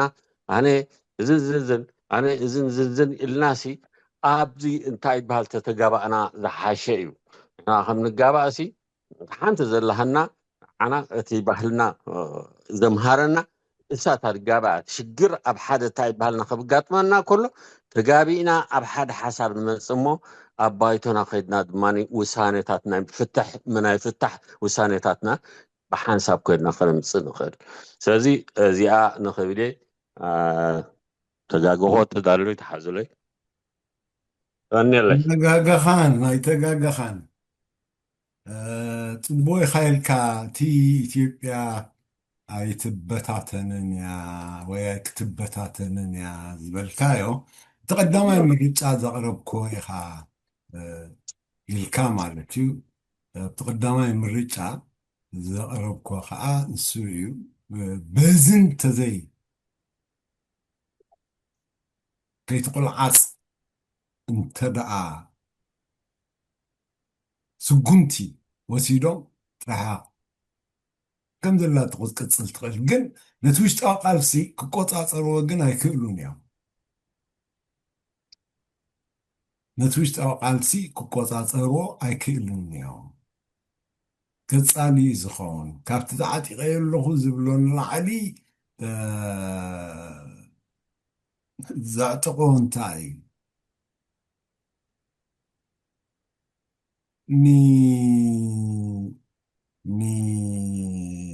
ዓወት ወታደራዊ ዓወት ከዓ እቲ ሓፃዊን ብመሬት ይምፃእ ብሰማይ ወሳኒ ኣይኮነን ማለቶም ዓበይቲ መንግስታት ብኣሜሪካ ዝመርሑ ምዕራብ ካብኦም ንላዕሊ ዝተጠቐምሉ ከበድቲ ብረታት የለን ኣብ ኣፍጋኒስታን ረብሪቦም እዮም ወፂኦም ኣብ ኢራን ይድገማሎ ምንም ከፍርዎ ዝኽኣሉ ነገር የለን ብዓንዳ ርእሲ ግን ኤርትራ ዓባይ ምሳሌ ናይ ቃልሲ እያ ንዓናን ንህዝብናን ከጥፍኡ ብሰማይ ብናፓልምስ and cluster bombs ደብዲቦምና ብመሬት T-53 T-55 ታንክስ ስኻ ዝነበርካሉ እዩ ዳዊቶም ሓሪሶምና ብስታሊን ኦርጋን ሚሳይልስ ደብዲቦምና ዘይተጠቐምሉ መሳርሒ ውግእ ኣይነበረን እንኮላይ ባዕላቶም ኣትዮም እቶም ኩሎም ምስ ሶቪየት ዩኒየን ዝኣተዋ የመን ብታንከኛ ኮይኖም ኣትዮም ሊብያ ከይተረፈት ሄሊኮፕተር ጋንሺፕስ ሒዛ ኣትያ ባዕሎም ሩስያውያን ከዓ ግደፈቶም ካልኦት ኣብ ትሕቲ ሶቪየት ዝነበሩ መሳርሕታት ተቐብሉ ዝህቡ ብጀነራላቶም መሪሖሞ ትውግእ እቲ ኣብ ቃልሲ ምስ ከውሕን ምስ ሓፂንን እናተጋጨወ ዝተቃለሰ ተጋዳላይ ይስዒርዎ ኣልኮሉ ስለዚ ዝፈከረ እንተፈከረሲ ነቲ ዝኸይድ ዘሎ ቃልሲ ካሊእ መፀገንታ ከምዚ ዝበልናዮ ንዓቶም ዘዕግብ መገዲ ክሰርሕዋ እንተዘይ ፈቲኖም እቲ ቃልሲ ጠጠው ዝብል ኣይኮነን ሕጂ ናባና ክንምለስን ከለና ኩሉ ግዜ እቲ ከባቢ ለውጢ ፖዚቲቭሊ ይኹን ኔጋቲቭሊ ኣብ ዝመፀሉ ኣብ ዝረኣየሉ ግዜ ንሕና ኩሉ ግዜ ኣብ ተራ ኣብ ዘይብሉ ህዝብና እዩ ዝፍፀም ምክንያቱ ህዝብና ተሓኒቁ ስለ ዘሎ እንጀራ በሊዑ ቀላፅሙ ክዝርግሓሉ ኣብ ዝኽእል ደረጃ የለን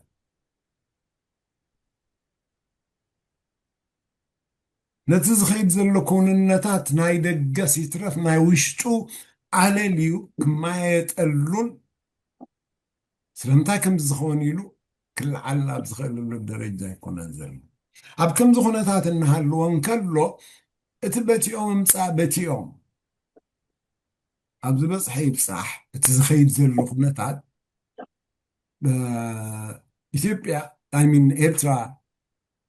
ብኸመይ ክትስሎ እያ ኢሳያስ ፅባሕ መርገፁ ለዊጡ ምስ መን ኢኻ ትብሎ ምስ ኣብይ ከምታ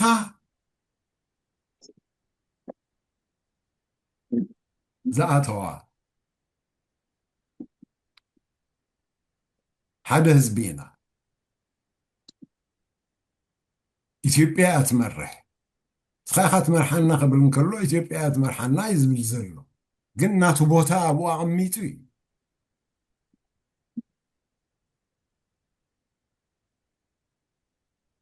ተሓጒስሉ ዘይፈልጥ ከምቲ ዝገለፅኮ ዝተሓጎሰሉ ቦታ ኣብቲ ደረጃ ትመብፅሕ እዩ ነዚኣ ብትእርም እቶም እንብሎም ዘለና ሓይልታት ብዛዕባ ክቀራርብዎ ክእሉ እዮም ከምቲ ኣብ ስዑድን ኣብ መኒኻ ትብሎ ሃገራት ዓረብ ዩኤኢን إمارات ዝኸድዎ ክኸውን ይኽእል እዩ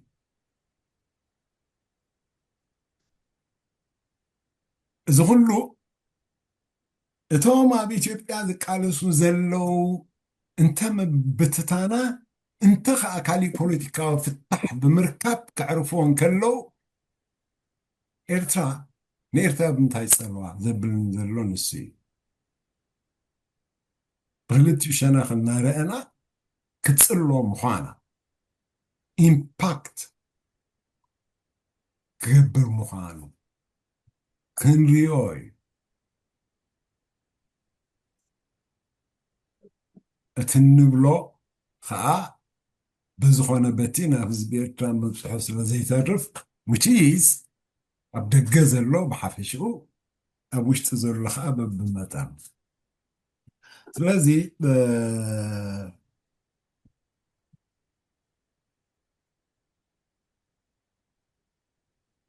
በዚ ክንሪኦ ክንክእል ምእንቲ እቲ ርእስቲ ቀሪቡ ዘሎ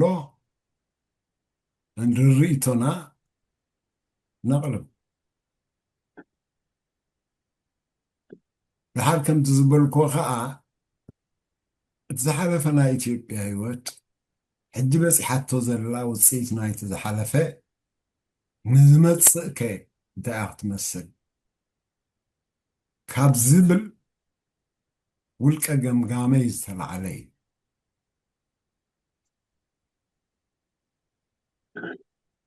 እሞ ኩልና ፎርካስት ክንገብር ካብቲ ዝኸይድ ዝመፀ ዝፀንሐ ዘሎ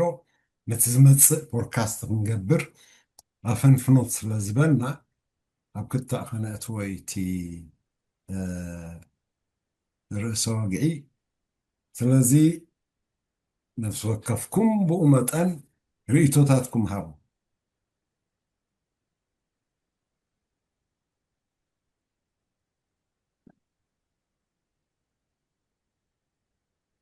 ከምቲ ዳዊት ምክንያት ኣቕሪቡ ኣይክትበታተንን እያ ዝበሎ ኣብቲ ቀዳማይ ነጥብናተይ ዝረኣዮ እንተኮይኑ ዝበልኮ ርዩ ኣሎ ኖ ናብዚ ገፂ እዩ ዝመዝን ዘሎ ዝብል እንተልዩ ወይ ከዓ ንዕኡ ብምጭባጥ ምክንያቱ እቲ እቶም ኣብ ዓለም ንሕና ኢና ዋናታታ ኢሎም ህውከት ዝፈጥሩ ዘለው እንታይ ይዕውቱ ኣለዉ እንታይ ከዮም ክዓውቱ ዝደልዩ ንምምዝዛን ንሕና ከዓ ካብኦም ዝረሓቕና ስለ ዘይኮንና ኣብ ልዕሊ እተን ሃገራት ዝወስድዎ ስጉምቲ ወይ ኣብቲ ከባቢ ዝወስድዎ ስጉምቲ ንሕና ከዓ ብቐጥታ ኣካል ናይቲ ከባቢ ብዝያዳ እኳ ደኣ መሳርሕቲ ናይ ኣፍ ደገ መንደቕ ከምኡውን ናይ መትረብ ስዌፅ ከምኡውን ዓቐባ ስለ ዝኾንና ከይለኸየና ዝሓልፍ ነገር ኣይኮነን ናበይ ገፁ ይለኸየናይቲ ነቲ ጉዕዞ ርኢና ክንዛረበሉ ንኽእል ማለት እዩ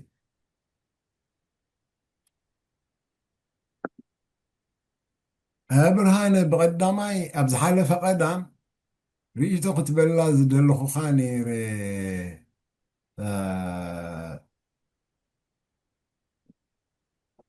ተፀዋዕኩን ተፀዋዕኩ ኣይረኸብናካን ስእሊ ጥራሕ ርኢና ዓፂና ማለት እዩ ስለዚ ኣብዚ እትቦ ርኢቶ ደለካ ሰላማት መቅድም ዞም ድሕርኩም ዝመፃኹም ሰላም ሰላም ኦኬ ኦኬ እንታይ እሞ ክበካ ቅድሚ ሕጂ ተዛረብ ኩሉ ዘረባ ስለ ዝኾነ ሲ ፅቡቕ እዚ ትደግሰና ሓድሽ ነገር ዝተገብረ ነገር የለን ብዛዕባ ንኣነ ብዙሕ ዝገድሰኒ ከምታ ዳዊት ዝበላ ብዛዕባ ኣብ ኤርትራ ዘሎ ኩነታት እዩ ሕጂ እንታይ ፀልወና እዩ ናይና ኢትዮጵያ ሳያክሳዕ ዘሎ ክፀልወና እዩ ሳያክሳዕ ዘሎ ክፀልወና እዩ ማለት ከዓ ናብ ኢትዮጵያ ክሕውሳ እዩ ማለት ዘይኮነ ኣብ ዝኾነ ይኹን እዋን እዞም ኩሎም ዲክታተርስ ክዝገብሮ ተኽጢጥ እንታይ እዩ ነቲ ሕብረተሰብ ኣብ ውግእ ምእታው እዩ ስለዚ እሱ ምናልባት ውግእ ብምኻድ ነቲኦም ብምሕጋዝ ነቲኣቶም ብምሕጋዝ ንኤርትራ ኣብ ውግእ ሸሚምዋ ክፀንሕ እሱ ሓደ ታክቲክ እናተዋሓደ ሚላናቱ እዩ ነቲ ሕብረተሰብ መታን ከይንቀሳቀስ ተወሪርና ሕጂ ባሕር ደልዮም ሕጂ ከምዚ ኮይኖም ድሓን ማለት ኣለዎ ከዓ ጭብጥታት ንግዲ ዝግምቶ ከም በዓል ኣብይ ዝህቦ ናይ ባሕሪ ድሌታት እዚታት ኣሎ ኩሉ ስለዚ ነቲ ሕብረተሰብ ኣብ ውግእ ምእታው ብዙሕ ክጠቕሞ እዩ እሱ እቲ ፅልዋ ሓደ ፅልዋ ገብረልና ዝኽእል እንተ ደኣ ንሕና እንተ ደኣ ነፊዕና ተበርቲዕና ንዕኡ እንተልግስና ግን እዚ ፅልዋታት እዚ ንዓና ወልሓንቲ ዝትንክፈና ኣይኮነን ስለዚ ንሕና ክንጉስጉሶ ዘለና ነገር ኣብቲ ከንታ ዳዊት ድበላ ናብቲ ሃገር ገፅካ ቁልሕ ምባል እዩ እንደው ገፅካ ከይጠመትካ ንሰሜን ገፅካ ጥራሕ ብምጥማት ሽግር ከመይ ይፍታሕ ምንዳእ እዩ እምበር ከምኡ ዝበልካዮ እንታይ ፀልወና ትፋሕፋሕ ምባሎም ፅቡቅ ጌርካ ገሊፅካ ኣለካ ሎሚ ኮኖም ፋሕፋሕ ኢሎም ኢትዮጵያን ኢትዮጵያ ትበሃል ክትምስረት ከላ ትሒዞም ፋሕፋሕ ኢሎም ነይሮም ግን ከም ሓደ ግዝኣት ሓደ ኮሎኒያል ሬዥን ነቲ ሃገራት ተተኣሽኪሩ ተታሒዙ ከይድ ነይሩ ኣብ ተወሰነ እዋን ከዓ ማለት ክትስእ ከም ዝኽእል ፍሉጥ እዩ ዝኾነ ይኹን ሕብረተሰብ ተፀቂጡ ኣይነብርን እዩ ዝተወሰነ እዋን ኣነ ተፀቂጠ ኣለኹ ኢሉ ብድድ ይብል እዩ ትስ እዩ ሕጂ ከዓ ንሪኦ ኣለና ኩሎም ተንቀሳቂሶም ኣለዉ ኩሎም ተስኦም ኣለዉ ስለዚ ሓድሽ ነገር ኣይኮነን ናይ ኢትዮጵያ ከምዚ ምብትታኑ ከም ዝበልካዮ ጠብዮም ዘዕበይዋ ገለመለ ኢልካ ንኢትዮጵያ ብዞም ኤሮጳ ንሳቶም ኣይግድሶምን እዩ እዞም ምዕራባውያን ኮነ ዋላ ምብራቃውያን ኣይግድሶምን ኢትዮጵያ ብሓደ ትኹን ኣይትኹን ዝገድሶም ናቶም ጥቕሚ ከመይ ይሕሎ እዩ እዚ ኩሉ ግዜ ከነስተውዕለሉ ዝግበአና እዩ ድሕር ጥቕሚ ኣለዎም ኮይኑ ሙዚቃ ካርሙ ክእሉ እዮም ድሕር ጥቕሚ ደይብሎም ማለት ጥቕሞም ድሕር ዘይጎድል ኮይኑ ግን ኣይዛረቡን እዮም ፈፂሞም ደይዛረቡ ስለዚ ኢትዮጵያ ዘሎ ፋሕፋሕ ክትብልያ ከይትብልያ እሱም ኣፀቢቖም ዝፈልጥዎ ዝነበሩ ኩነታት ካብ ቀደም ኣትሒዞም እቲ ዘድልዮም ዝነበረ ኤርትራ እዩ ኤርትራ ከዓ ፋሕፋሕ ክትብል ኣለዋ ክትጠፋእ ኣለዋ ዝብል እምንቶ ሒዞም ተበጊሶም ክኾነሎም ኣይከኣለ ከም ዝበልካዮ ሕብረተሰብ ኤርትራ ተቃሊሱ ነፃነቱ ወሲዱ ሕጂ ንኤርትራ ፋሕፋሕ ትብል ምባል ዶ ይሕሾም ወላስ ንኢትዮጵያ ፋሕፋሕ ምባል ኣይና እታ ትሕሾም ኣብ ዝኽሪእዎ እዮም ማለት እዩ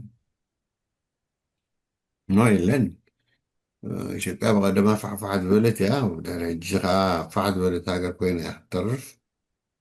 ምክንያቱ እቶም ኦጋዴን ትብሎም ዘለካ ምስ ሶማል ዝዛመዱ እዮም ዝምድንኦም ስለዚ ምስቶም ሓር ዘሰማምዖም ነገር የብሎምን እቶም ኦሮሞ እንተኾኑ እውን ከምኡ ሓደ ሓደ ግዜ ሶማሊ ኢና ይብሉ ሓደ ሓደ ግዜ ኦሮሞ ኢና ይብሉ ነንሕድሕዶም ከዓ በበይኖም እዮም ብዙሓት ጨናፍር እዮም ዘለዎ እቶም ጎንዚ ዶ ገለ ትብሎም ዘለካ ብምሓሩ ክሳዕ ዝቐረባ ግዜ ከም ባራይ ዝሽየጡ ዝነበሩ ኣካላት ግደፎም ቶም ናይ ደቡብ ንግንዘብ ናይ ሰሜን ምዕራብ ደለው ሕብረተሰብ ቤንሻንጉል ኮነ ጉንዝ ድዮም ጉንዝ ዝብሎም እዚኣቶም ክሳዕ ዝቐረባ ግዜ ሳብ 1974 ዝሽየጡ ዝነበሩ ኣካላት እዮም ከም ባርያ ዋላ ብድሕሪ ከመን ሽየጡ ነይሮም ክኾኑ ክእሉ እዮም ስለዘይነበርኩ ግን ክዛረበሉ ይክእልኒ ተመሊሶም ምስ ኣምሓሩ ሓንሳብ ኮይኖም ተሓቋፎም ክኸዱ ዘይክእሉ እዮም ምክንያቱ ኣካል ናይ ኣምሓር እዮም ንሳቶም ስለዚ ክመፅእ ዝኽእል ቃልሲ እንተርኢናዮ ካልእ ክውስኮ ዝደሊ ተርኢናዮ እቲ ቃልሲ ኣብ ውሽጢ ንኣብነት ኣምሓሩ እንተዳ ወሲድ ኣብ ውሽጢ እዚ የኣማራ ንቅናቄ ኢሎም ፋኖ ኢሎም ተበጊሶም ዘለዉ እቶም ክርስቲያን ዝኾኑ ኣምሓሩ ጥራሕን ብሓደ ዘለዉ ኣብ ውሽጦም ብዙሕ ኣካል እዩ ዘሎ ብዙሕ ዝተፈላለዩ ብሄራት ኣለዉ እዚኣቶም ሕዉሳት ኣይኮኑ ምስኦም ንኣብነት ብጌምድር ትኸድካ ንቀምቲ እዚ እንታይ ዝበሃሉ እዚኦም ቅማንቲ ክትረክብ ኢኻ ብዘይካ ቅማንቲ ከዓ ኣገው ከዓ ክትረክብ ኢኻ ካልኦትን ኣለዉ እዚኦም ጉምዝ ትብሎም ዘለካ ቤንሻንጉል ትብሎም ዘለካ ኣካል ናቶም እዩ ኣካል ናይ በጌምድር እዮም ስለዚታት ኩሉ ንገዛ ነብሱ ብዙሕ ሽግር ክፈጥሩ ዝኽእል ኩነታት እዩ ስለዚ ንኤርትራ ፀልዋ ድዩ ንዝብላ ዘራርባ ዝፀልዋ ኣይኮነን በስ ኢሳያስ ስለ ዘሎ ክፅሎ እያ ስለምንታይ እትፅሎ ውግእ ወረ ውግእ እናምፀ ንዝኣቶም ምስቶም ደባውያን እምበር ብሰሜን እኳ ብዙሕ ኣይኮነን ተኸደ ምስ እቶም ሱዳናውያን ሕግዘኩም ዝብል ቃልሲ ተዘይኮይኑ ካሊእ የብሉ ስለዚ ንኤርትራ ክሳዕ ኢሳያስ ክሳብ ዘሎ ክፀልዋ ይድክዕ እዩ ኢትዮጵያ ክትበታተን እንድያ እዚ ሹር እዩ ሹር ማለት ስርግፅ እዩ ተመሊሳ ክትጠኻኸብ ዲ ኣይመስለንን ኣይመስለን እቶም ቀደም ዝኣኻኽብዋ ፈቲኖም ዝነበሩ ኣካላት ክልተ ብሄራት እዮም እቶም ናይ ተዋህዶ ሃይማኖት ዘለዎም ብሄረ ትግራይን ብሄረ ኣምሓራን እዮም ነይሮም ሕጂ ሳቶም ግን ነንሕዶም ከማን ባእሲ እዩ ዘለዎ ክንደይ ውግኦም ነንሕዶም እዚ ከዓ እቲ መስፍናዊ ጠባይ ሒዞሞ ዝመፁ ካብ ቀደም ክሳብ ሕጂ ገደፍዎን ክሳብ ሕጂ ኣባዮም ዘሎ ኣብታ ኣፄ ዮሃንስ ኣፄ ቴድሮስ እናበሉ ወይ እምየ ምኒልክ እናተባህሉ እዮም ዝኸዱ ዘለዎ እዚኣ ዘይተርፍ እያ ስለዚ ነንሕዶም ከማን ተኣሳሰሩ የለውን ኢትዮጵያ ክኣስርዋ ትኽእሉ እዚኣቶም እያ እዞም ክልተ ብሄራ እዚኣቶም እዮም ግን ዝገበርዎ ገበን ይቕረታ ክሓቱ ኣለዎም ኩሎ ንሕና በዲልናኩም ኢና ንሕና መሬትኩም ወሲድናልኩም ኢና ንሕና ቀቲልናኩም ኢና ንሕና ጥብኩም ቆሪስናኩም ኢና ንሕና እንታይ ድስ ኣበይድስ ኩሉ እዚ ኢሎም ኣብ ልመና ክኣትዉ ክኽእሉ ኣለዎም ምስኣቶም እቶም ካልኦት ሕብረተሰብ ከም ባራይ ሸጥናኩም ኢና በሊዕናኩም ኢና ሰቲናኩም ኢና ኢሎም ይቕረታ ክሓቱ ኣለዎም እዚ ሓደ ዓብይ ገበን ዝተገብረ ክርሳዕ ዘይክእል እዩ ብሓደ ሕብረተሰብ ترينا حج عملت إيران جاء تنزل بهالزم تركي أو علي مني شو أنتم أرمينيا أرمينيا زغبرو سألهم يرسعون تيهم يرسعون جنوسايد هم كايتكم لون كالوت هاجرات أي أمنالون قليل هاجرات أمنالو أبز بزرگ غير درس لحد عبر السبت طلعت قطيتو كرسعي كإليني متعارض ዝኾነ ነገር ተሃልዩ ኮይኑ እቲ ገበነኛ ገበኑ ክኣምን ኣለዎ ስለዚ ከምዚ ድሪኦ እንታይ ትብል ኢልካኒ ግን ክብል እኳ ሓሰብኩ ነይረ ግን ደፊእካ ድፋፊእካ ዛሪብካኒ ይቕረታካ እንተ ዳ ኣብዚሓ ኮይኑ ዘረባ اوكي ወዲ ኣለኹ قرم برهانه أنت أقدسوا منيو ምዕራባውያን ወላ ምብራቃውያን እቶም ሓይልታት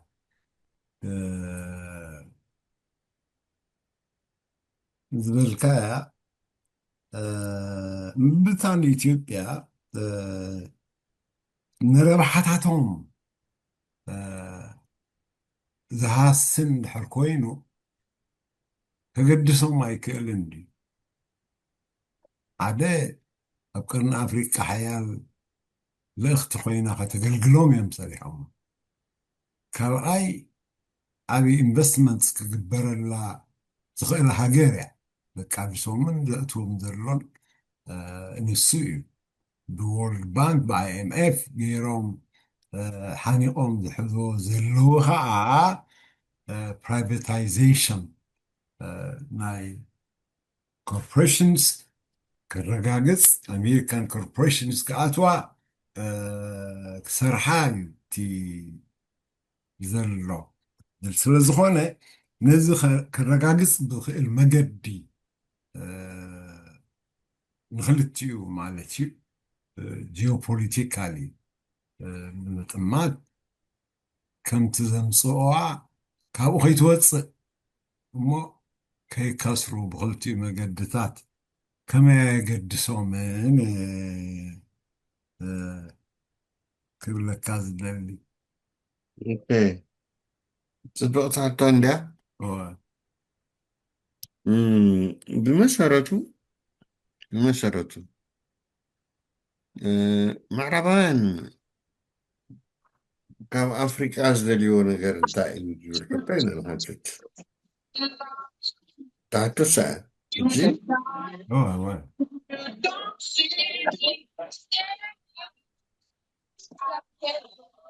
መብራቱ كمي دحندو مرحبا مبرات እንኳን ደሓን መጻእካ እንኳን ሓንጠና ሓኹም ሰላሕታ ጌርና ኣቲና ስለ ደንጎኹ እዩ ቅሬታ ኖ ደሓን ሚዩት ግበራ ሕጂ ዛረብ ስለ ፀዋ ደሓን ፅቡቅ ሰምዖ ጠኒሕና ይብልሃነ ፅቡቅ ትንተናና ብሓቂ ግን ሚዩት ግበራ እሞ ዘረቡ ክሳዕ ዝውድእ ኦኬ ሕጂ እንታይ ኣካልካ ኣነ መሰረቱ እንታይ ዝብል ምዕራባውያን እንታይ የገድሶም ካብ ሙሉእ ዓለም ዋላ ራሕና ኣፍሪቃ ንደኹሙ ካብ ሙሉእ ዓለም ዘድልዮም ጥረ ነገር እዩ ብጥረ ነገር ብዙሕ ምዕባለታት ኣካይዶም እዮም ሕጂ እውን ነቲ ጥረ ነገር ክጉሕጉሖ ይደልዩ ካብ ኣፍሪቃ ዝደልይዎ ከዓኒ ሕብረተሰብ ኣፍሪቃ ሓደ ከይኮነ ስቑኢሉ ፋሕፋሕ ዝበለ ሕብረተሰብ ኮይኑ ክነብር እሶም ካቲ ዘድልዮም ጥረ ነገር ሒዞም ክኸዱ እዩ ዘድልዮም ከም ወርቂ ኮብኣት ረኖ ሶ መኒ ቲንግስ ብዙሕ ነገራት ብሓፂሮም ዝዛረቡ እዩ እጁ ኢትዮጵያ ኢንቨስት ክንገብር ኢና ዝብሎ እቲ ኢንቨስት ክገብርዎ ዝደልዩስ እንታይ እዩ ዝብላ ዘራርባ ብዛዕባ ወርቂ እንተኮይኑ ወስድዎ እዮም ዘለዉ ሓደ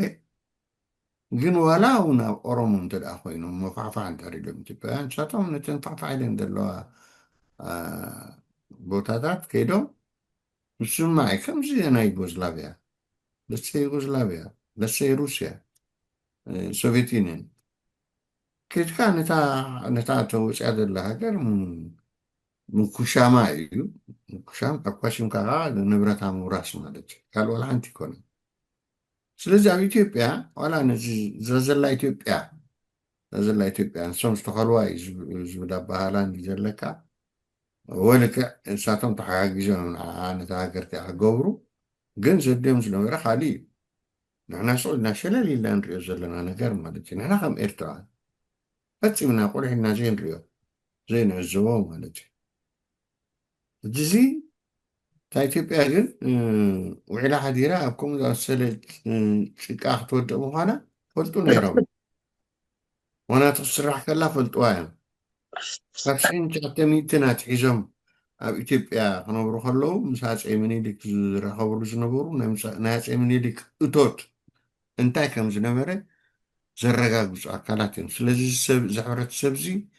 ከም ባርያ ተሸይጡ ንናይ ምጣኔ ሃብቲ ናይ ኢትዮጵያ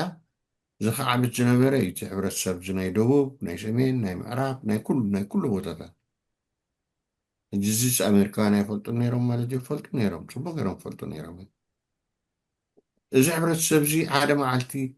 ከምዚ ትስእ ኣይፈልጡ እንዲኦም ኮይኖም ፈልጡ እዮም ምክንያቱ ዓዶም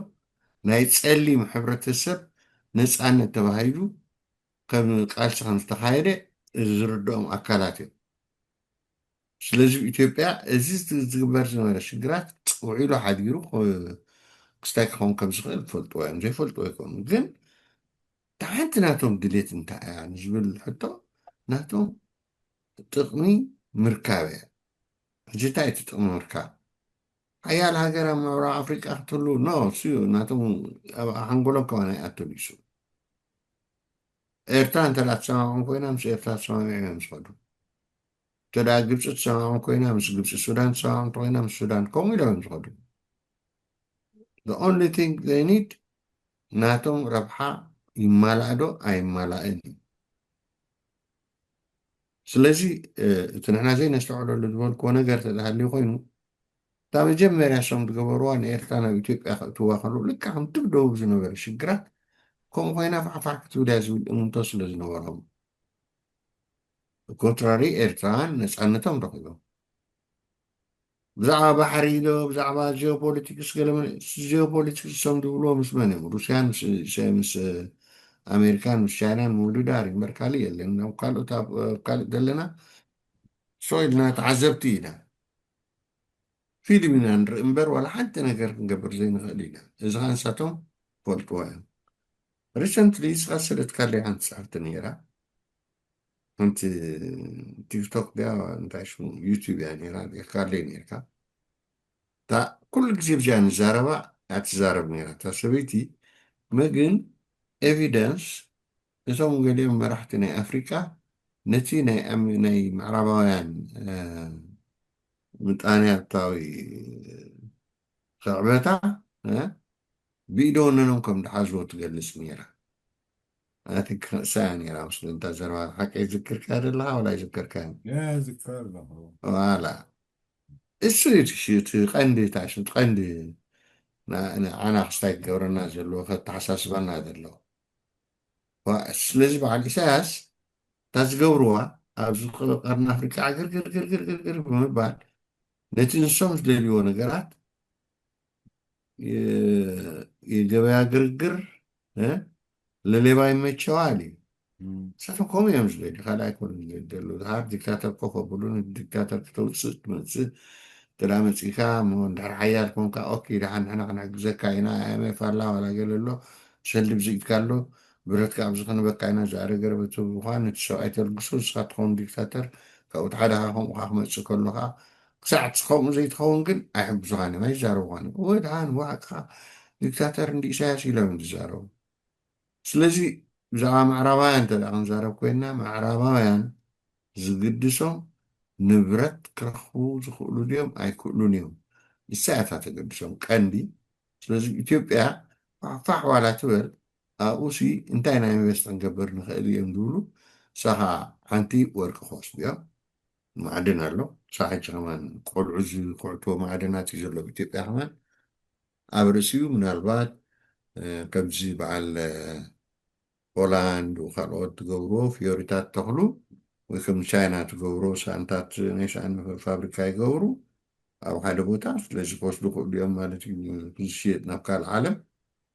ኣብ ኢትዮጵያ ተሰሪሑ ወፅእ ድሓር ኣብ ካልእ ዓለም ከዓ ሽየጥ ዝኽእሉ ክዳውንቲ ብዝንሪኦ ሕጂ ሰንዳ ወላ እቶም ሓደ ገለ ዝብልዎ ኣብታት ይስራሕ ኣብ ኣፍሪቃ ይስራሕ ኣብ ኢትዮጵያ ከዓ ብፍላይ ስለዚ ከምኡ ገይሮም ክነብሩ እንደምደልዩ ኦሮሞ ድሕን ሒዞማ ምስ ኦሮሞ እዮም ተሰማምዑ ኦሮሞ ሓያል እዩ ስለዚ ምስ ኦሮሞ ክንሰማዒና እዮም ኣዝሎንጋስ ሓደ ሓያል ኣካል ኣለዎ ሓደ ቦታ ምስ እዮም ተሰማምዑ እሳቶም ንዑ ድሌትካ ክንበካ ኢና ብረት ንብረት ኣይቸው ኣይሰከር ንሕና ጥራሕ ኣብዚ ከምዚ ክንተክል ኣፍቅደልና ይግብኦ ካልእ ዋላ ሓንቲ የለን ስለዚ ናይ ኢትዮጵያ ህላውያን ዘይህላውያን ነዞም ምዕራባውያን ኣገዳሲ ኣይኮነን ሳዕንቲ ኣገዳሲ ኣይኮነን ታንክ ሰዓስፉ ዘሎ ኣብይ ክሳዕ ዘሎ ምስ ኮሸምሸም ክብሉ እዮም ንሱ ምሰል ገዜታ ኢትዮጵያ ከመይ ትኸውን ክሪእዋ እዮም ምሳኻ ክወዓዝ እዮም ስለዚ መልሰልካ ኸውን ተስፋ ገብር thanks Brahane just give me a second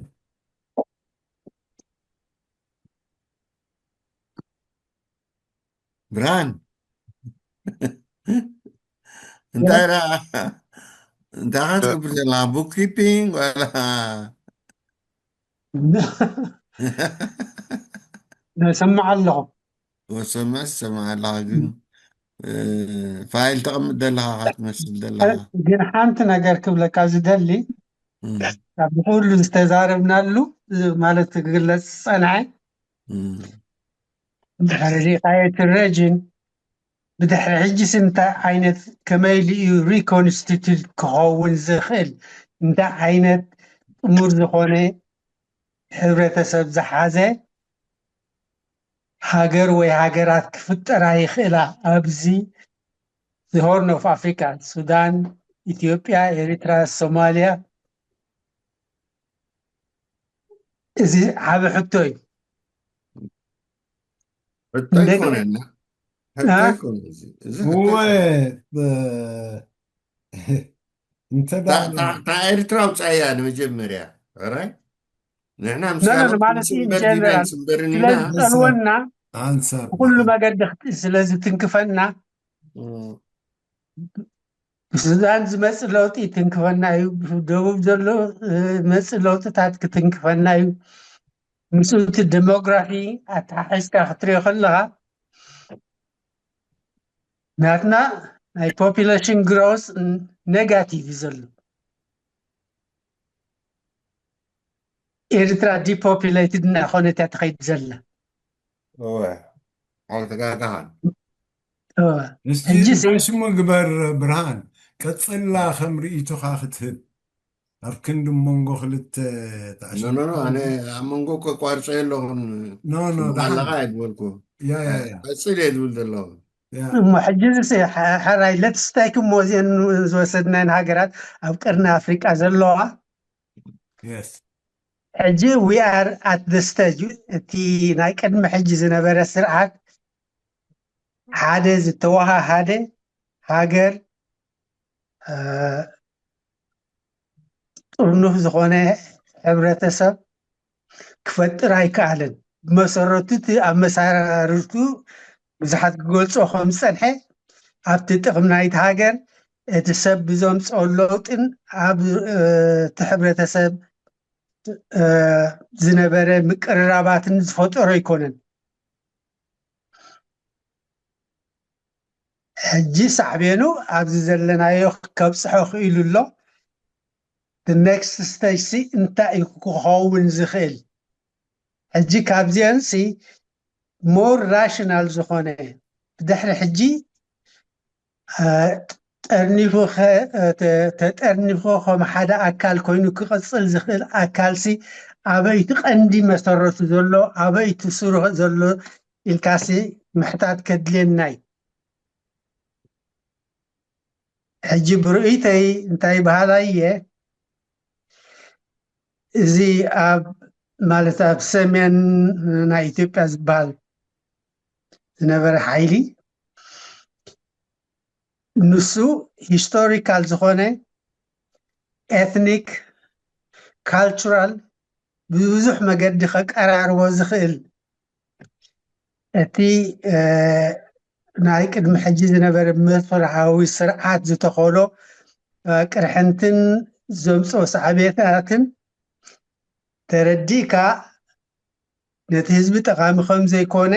ምቅርራባት ኣድላይ ከም ዝኾነ ተረዲእካ እዚ ምቅርራባት ክምዕብለሉ ዝኽእል መገዲ ምፍጣር እዩ ሕጂስ ቪዥነሪ ዝኾነ ኣተሓሳስባን ርእቶን ዲቨሎፕ ክንገብር ክንክእል ኣለና ሕጂዝ እንታይ ማለት እየ እምበር በዚ ኣነ ዝገልፆ ዘለኹ ኣረኣያ ክትሪኦ ከለካ ሓደ እዚ ናይ ኣብ ትግራይ ተፈጢሩ ዘሎ ኩነታት ምስኡ እቲ ኣብ መንጎ ትግራይን ኣብ መንጎ ኤርትራን ዘሎ ምቅርራባት ሂስቶሪካል ይኹን ዋላ ካልቸራል ሊንጉስቲክ ንሱ ኣብ ግምት ብምእታው ብቐፃሊ ምስሊ ናይ ኢስተርን ሱዳን ዘሎ ኩነታት ከዓ ሪኢኻ ከዓ ብምዕራብ ዘሎ ምስ ናይ ኤርትራን ናይ ሱዳን ምቅርራባትን እቲ ኤትኒክ ታይስን ሊትል ፋርዘር ሳውት ከድካ ከዓ እዚ ናይ ደንከልያን ናይ ማለት ብሓፈሹ ናይ ዓፋር ኣሎ ሕጂ እዚ ክጥርነፍ ዝኽእል ኣካል እዩ ባህላየ ዓብዪ ፊቸር ዘለዎ ከዓ ኣብቲ ረጅን ስቴብል ዝኾነ ክስታይ ከቕውም ዝኽእል እዚ ኣካላት እዚ እቲ ካልእ ቨሪ ፍራግመንትድ ዝኾነ እዩ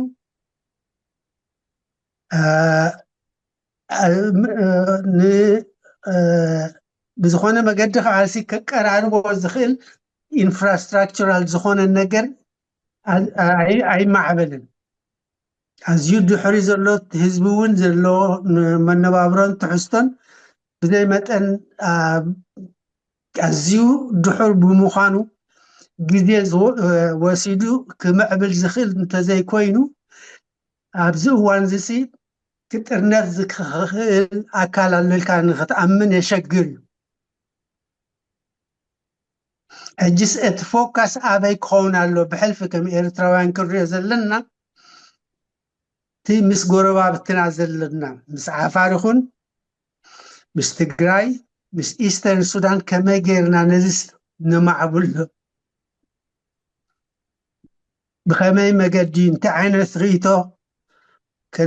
ማለሲ ከነማዕብል ይግባአና ንዝብል ሕቶ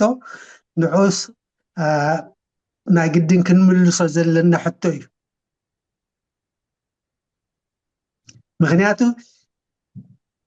እቲ ኣብ ካልእ ክፍጠር ዝኽእል ስቴብል ዝኾነ ሕብረተሰብ ክመፃሉ ዝኽእል በዚ ሕጂ ክትሪኦ ከለካ ግዜ ዝወስድን ናይ ዓሰርተታት ዓመታት ወሲዱ ክወስድ ዝኽእል ፕሮሰስ እዩ ክኸውን እሞ ንዕኡ ክሕግዘና ዝኽእል ኣተሓሳስባን ርእቶን ናይ ምምዕባል ኣገዳሲ ኮይኑ ይስማዓኒ ምስቲ ሕጂ ዘለና ናይ ውሽጣዊ ሕቶታት ኣዛሚድና ክንሪኦ ዘለና ጉዳይ እዩ I don't know if I have made it clear what my message is. No, clearly عريب كاين لخا صاحب سلازل لخونت بكات كاين بل ملسلو دو غرفتي اوكي ملسلو تبو غير كحس كان برهانه دي هاشمكا ولا برهاني هاشمكا برهان ما برهان تخلي برهان انتانتي مقصود أصوع أكاديمي رمو تغاقي مالج برهان أنت ويتزاراري ونالن دي ناسو قاسلنا بدحر حجن ملوي ناتكاكو برهانة سافيكس ندحر زي بلو خوينو سما يكوننكو كم دناتي يقولون بلمد بقوم مثلا نوصل برهانة مكيل برهانة برهان سجيد عنصف ها برهان سجيد بالي وبرهان سجيد بالي الجسا مو زحتو أتو برهان بيختايز جبرانبر تاقن جسمو أتو برهاني كلها تخلى برهان عند برهان زيتات اوكي نبكالي كي نوصدا اوكي anyway كمل سر زبل كان هبنا برأسنا هنكتسل من انتي قدامي انت لا وسيد كاين كوين كاتن نت بتاعته وشديني انتي قدامي تنتبي مجمري حسب هذا لك نحن خم إرتراوان دبوب كيت سمين كيت معرف كيت كلنا إرترانينا تم إرتران زبونا من تها كلنا تعرسنا نسأل نتوصينا أجي ديموغرافي ناتنا وعودي جلو بزحي جلو إسو أقداسي كونن نحنا منفعات حالينا نزيز جلو ديكتاتر شفت دارقشنا ديموغرافي قلتي خمعبل زخيليو زغلو بدقد الله كمان ناوشت أتي عدو خمعبل زخيلي سلازو زعما إرترا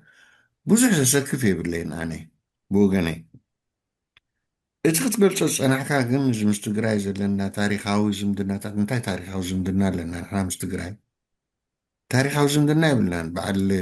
ሃፀይ ዮሃንስ ክወርና ሓስቡ ነይሮም ውብየ ክወርና ሓስብ ነይሩ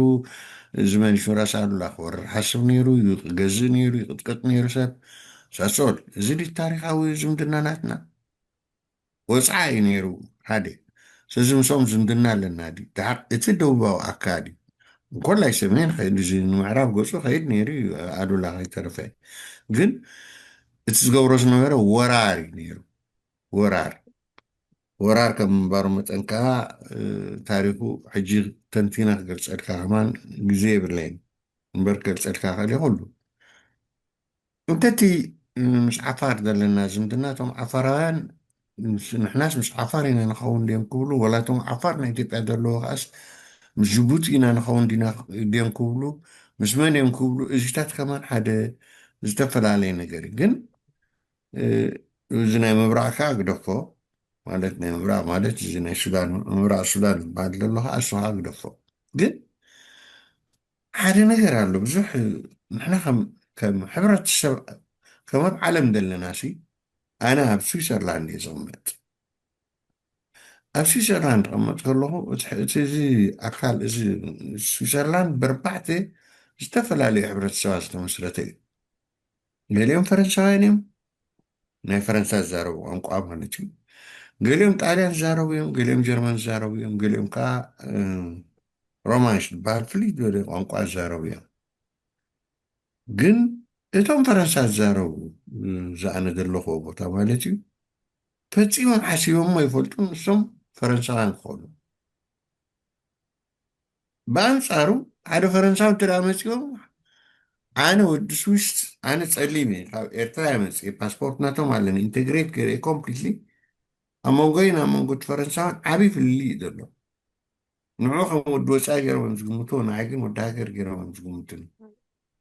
ዋላ ሕብሪ ፀሊም ከሎ ኣነ ኤርትራዊ እየ ግን ስዊሳዊ እየ ዝፅዋዕ እንተወሲድካ እንቶም ጣልያን እዞም ጣልያን ኣለዉ መፅኦም ወሪሮምና ኣለዉ ስለዚ እዚ ዶብናስ ክዕፆ ኣለዎ ንጣልያን ኢሎም ዝዛረቡ እዮም ግን ጣልያን እዮም ዝዛረቡ እዞም ናይ ጀርመን ከዓ ግደፎ እቶም ሮማይስ ዝቐርቦም የብለውን ምክንያቱ ኣብ ጎቦታት እዮም ዝሰፍሩ ግን እንተወሲድና ከማን ኦትሻውያን ቋንቋኦም ጀርመን እዩ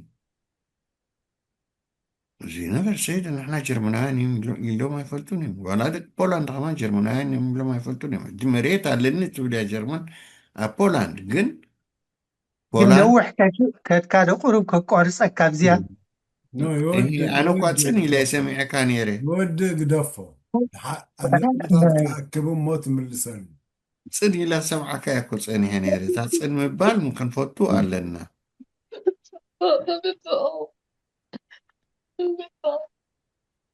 እዛት ድምፂ ሰማ ኣለኹ ብርሃነ ሚዩት ክበራ ንብርሃነ ይኮነን ኣይመስለኒ ናይ ብርሃነ ሓንቲስ ድምፂ ኣለና ኣብቲ ካልእ ናይ ብርሃነ ኦኬ ሚዩት ገይሩ ኣሎ ቀፅል ድሓን ኦኬ ሕጂ እቲ ታሪካዊ ዝምድናታት ኣለዎ ተባሂሉ ክግለፅ ዝከኣል ነገር ንኤርትራ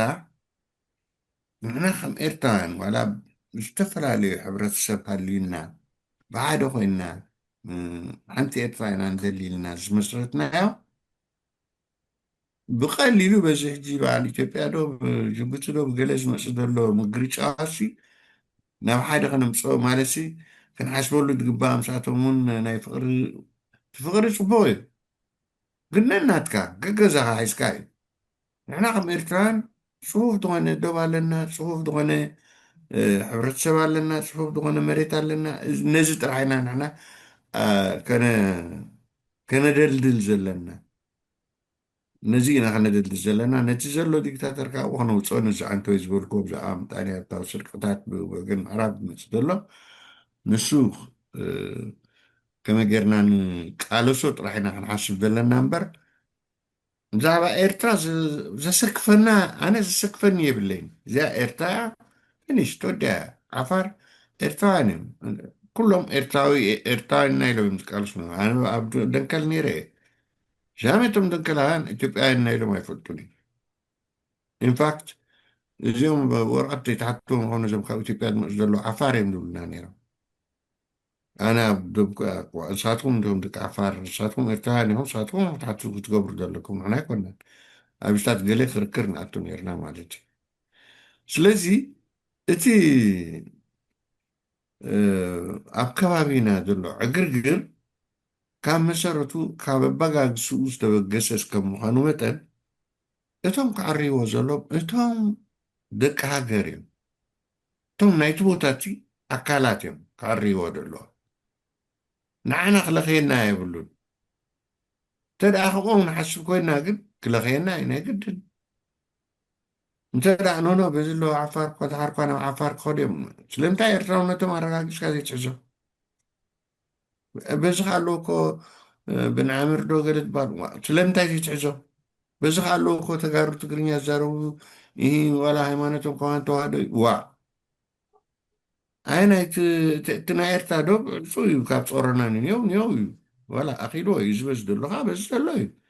ስለምንታይ ነቲ ኤርትራውነት ብዝያዳ ከተደልሎ ይትደልን ኣብኡካ ክትሓስብ ዘለካ እምበር እቲ ዘለና እቲ ዘሎ ሽግራት እሳቶም ባዕሎም ክፈትሕዎ ደለዎ ኣነ ክፈትሓሎም ኢሎም ክፅበዩ የብሎም ወዲ ኣለኹ ዘረባይ ምናልባት ኣብዚ ሕልካ ክኸውን ክእል ቀረታ ግበረለይ ከዓ እንተደኣ ገለ ኣምሎቕ ኣቢለ ኮይኒ ቁርብታይ ካብዚ ዝሃብካዮ ርእቶሲ ክልተ ነገራት ናተይ ሓሳብ ከቕርበለን ደልየ ዘለኹ ሓደ እዚ ኣብ ኤውሮጳ ዘሎ ሕብረተሰብ እሞ ከም ማለት ዝተፈላለየ ናሽናሊቲስ ከመይ ምቅርራብ ኣሎ እዚ ናይ ስዊስ ዘምፃእካ ኢና ኣብነት ከም ኣብነት ክጥቀስ ከሎ ሕብረተሰብ ኤውሮጳ ኢንዳስትሪያል ሬቮሉሽን ዝሓለፈ እዩ እቲ ኢንዳስትሪያል ሬቮሉሽን ከዓ እቲ ህዝቢ ንክቀራረብ ናይ ንሕድሕዱ ዘለዎ ባህልን ኣተሓሳስባን ኣፀቢቑ ክርዳእ ዝኽእል እዩ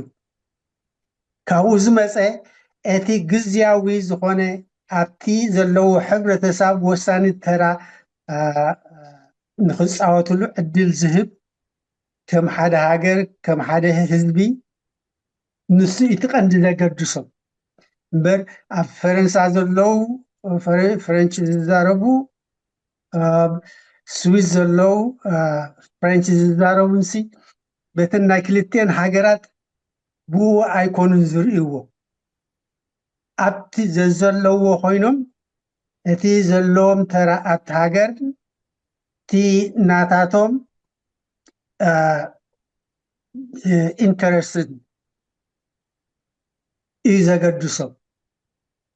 ሕጂ ንኣብነት ካብ ስዊዝ መፂኦም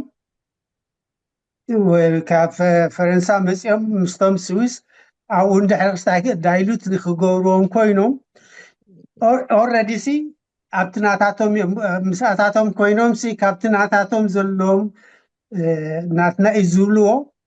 ንዕኦም ኣብኦም ንክካፈሉ እቲ ከተኣሳስሮም ዝኽእል ናይ ባህልን ናይ ጋልን ከዓ ስለ ዘሎ መን ምዃኑ እውን ክፈልጥዎ ስለ ዘይክእሉ ከለለይዎ እውን ብቐሊሉ ስለ ዘይክእሉ እዚኢታት ንዓታቶም ከም ፍሬት ገይሮም ክርእይዎ ስለ ዝኽእሉ ይኸውን እዚ ኣብቲ ሓደ ዘለዉ ዘሰይም ላንጎጅ እናተዛረቡ ሲ ከም ወፃተኛታት ገይሮም ዝርእይዎም ሕጂዚ ፍልይ ዝበለ እዩ ካበይ ዝመፀ እንድሕር ኢልካሲ እዚ ኣብ ኤውሮጳ ተፈጢሩ ዘሎ ኣብ ምቅርራባት ናይቲ ሕብረተሰብ እቲ ኢንዳስትሪያል ሬቮሉሽን ዘምፅኦ እዩ ብንግድን ምልውዋጥን ምስኡ ትራንስፖርቴሽን እናሰፍሐ ብምኻዱ ንግዲ እናሰፍሐ ብምኻዱ ምስኡ እውን ትሰብ እውን ካብቲ ውሱን ዝዓበየሉን ዝነብሮን ቦታታት እውን ናብ ካልእ ከይዱ ክዛወር ይኹን ወይ ገሹ ይኹን ከራኸቦ ዝኽእልን እቲ ናይ ሰብ እውን ድልየት ካብቲ ከባቢኡ ሲ ካልእ ዓለም እውን ከም ዘሎ ንክመሃር ስለ ዝደሊ እዚ ዘምፅኦ እቲ ኣብ ኤውሮጳ ዘሎ ኩነታት ኣባና ከምኡ ኩነታት የለን ሕጂ ዘምፃእካዮ እቲ መስፍናዊ ስርዓት ዝፈጠሮ ኩነታት እዩ ኣባና ዓብላሊ ኮይኑ ዘሎ ኣብ ኤርትራ ዝነብር ትግርኛ ተዛራቢ ኣብ ትግራይ ዘሎ ትግርኛ ተዛራቢ ብባህሊ መሰረታዊት ባህሊ ክትሪኦ ከለካ ዋላ ከም ሕብረተሰብ እውን ኤትኒክ ታይስ ሓደ እቲ ኤትኒክ ታይስ ምስኡ ግን ኣብ መስፍናዊ ስርዓት ስለ ዝነበርና መስፍናውያን ደቦም ብምንታይ እዮም ዝኽልልዎ ነይሩ በቲ ኣብ ትሕቲኦም ገይሮም ክቆፃፀርዎ ዝኽእሉ እዮም ዝኽልልዎ ነይሮም በሪ እዚ ኢሎም ክስታክገሮ ዝኽእሉ ይነበሩ እሱ ድማ ምስቲ ጥቕሞምን ምስቲ ስልጣኖምን ዝተተሓሓዘ እዩ ሰፊሕ ናይ ሃገራውነት ይኹን ናይ እቲ ሓደ ከባቢ ዝነብር ህዝቢ ዘለዎ ምቅርራባት ንዕኡ ንምዕባል ዝወስድዎ ዋላ ሓንቲ ነገር ኣይነበረን ኣብ ወራር ኣብ ምንብርካኽ ኣብ ምግባት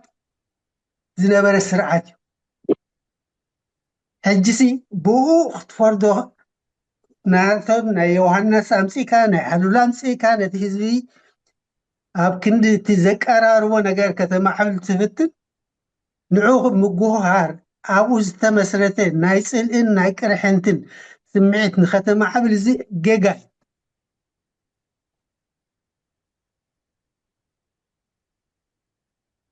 whether we like it or not ኣለናብኡ ካብኡ ምሕፍ ወስደና ዝኽእል የለን ኣብ ዘለናዮ ኮይንና ሰላም ኣብ ከባቢና ክፍጠር ብሕልፊ እቲ ከባቢ ዘሎ እንድሕር ሪኢኻዮ ኩናት ከይረኣየ ዝሓለፈ ወለዶ የለን ካብኡ ወፂናስ ኣብ ሰላም ዝተመስረተ ኣብ ጉርብትና ዝተመስረተ ምቅራባት ክህልወና ኣድላይ እዩ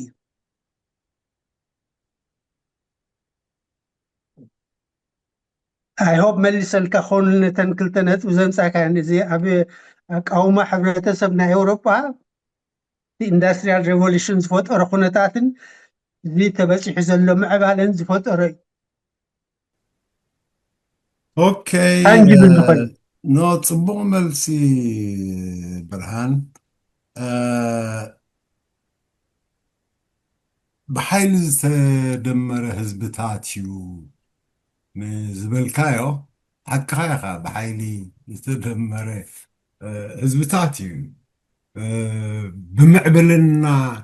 ዝመፃ ኔሽን ስቴትስ ኣይኮነን ሰሪሑ ስለ ዝኾነ ምስቲ ናይ ኤውሮጳ ኣቃዋማ ሃገርነት እዚ ናይ ስሉስ ዓለም ወገን ክነፃፀር ኣይክእልኒ ምክንያቱ ግዛእቲ መፂኦም ዘዘድልዮም ቦታታት ኣይናይ ሃይማኖት ካብ ሃይማኖት ይፍለ ኣይናይ ዓሌት ካብ ካሊእ ዓሌት ይፍለ ብዘየገድስ ክማቐልዎ ስለ ዝወሰኑ ተማቒሎም ዝሰርሑና እዩ ስለዚ ንዓና ከምተን ካልኦት ሃገራት ኣፍሪቃ ንበሎ ካልኦት ገዲፍና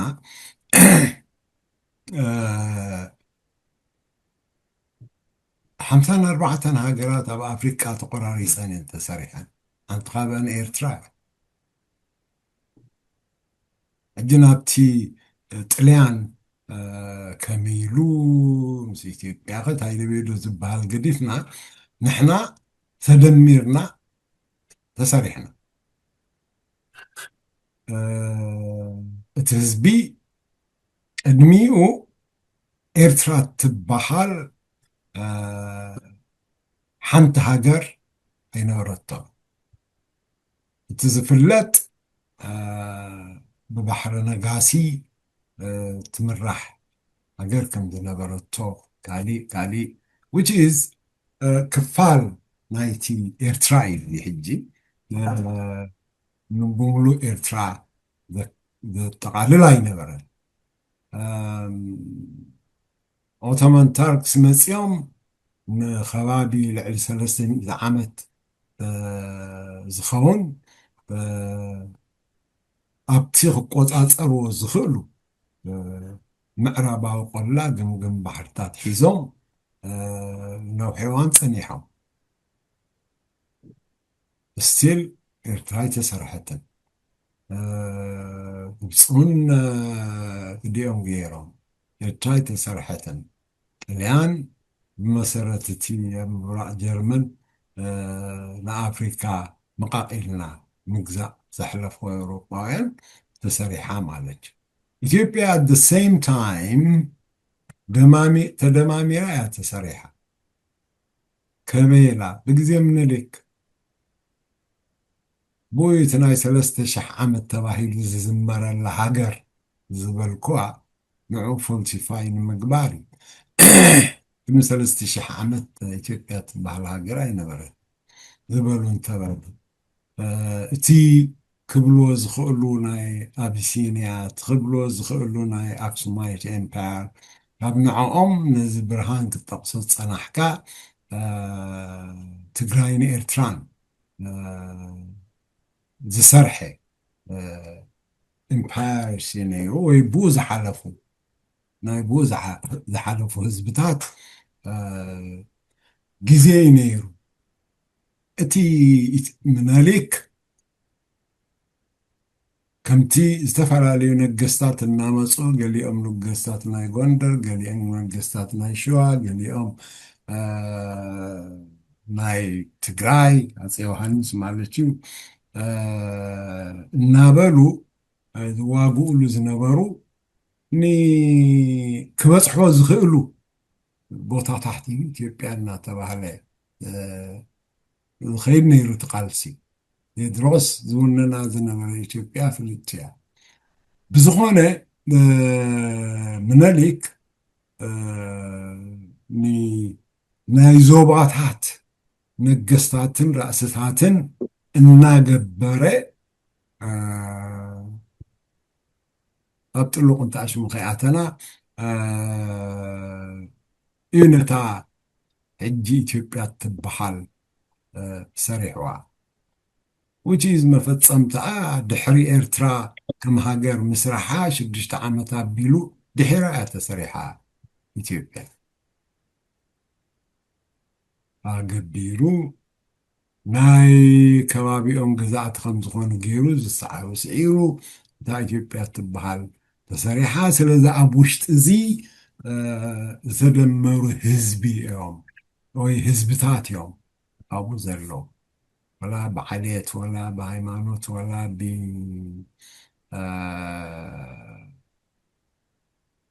ببهلي زي الرهبو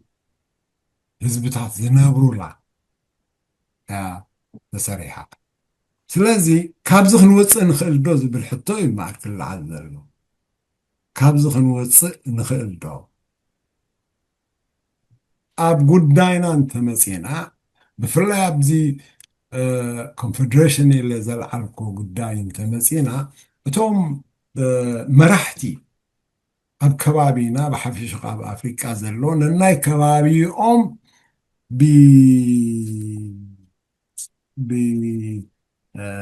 ብሰላም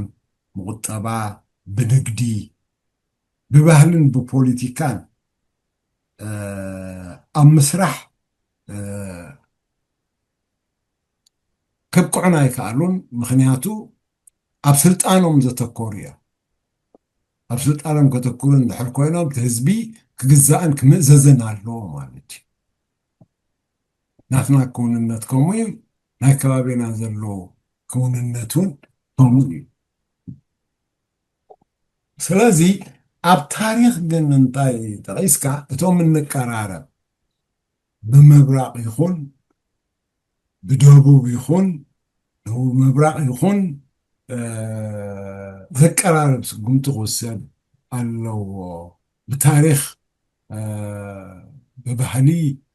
نكرارب الكام عليك بدوبو من تمسينا ومس تجراي بصبغ يكون بحما أمتي برهنا قطاسو تصنحي نتقاج أنا ديو نتقراربنا نكيد صنحنا أتي مقراص مسرح هاجرات كا حقها حدا ሃይማኖት እስልምናን ክርስትናን ዝኽተሉ ሓደ ቋንቋ ዝዛረቡ ንሱ ከዓ ገሊኦም ትግራይ ትግርኛ ክብሎም ከለዉ ንመን እዮም ዘጠቃልሉ ኢለ ይገርመኒ ብፀቢብ ኣተሓሳስባ ምክንያቱ እቲ ትግርኛ ዝዛረብ እቲ ናይ ከበሳ ጥራሕ ኣይኮነን ምዕራባዊ ቆላን ምብራቃዊ ቆላን ትግራይ ቋንቋ ዝዛረብ ግዕዝ እዩ ቋንቋ ትግራይ ከማን ይቀርብ ናብ ግዕዝ ካብ ትግርኛ ኣምሓርኛ ካብኡ ዝመፅ እዮም ስለዝኾነ ስለምንታይ ደኣ እሞ ከምዚ ኢሉ ተቆራሪፁ ፀኒሑ والمجزاتنا قراريسو اما حجتا هنرجع زلنا نابز معبل خنبصح كنكئل مانتي اتزنبر تاريخات دو عنكفنا ويس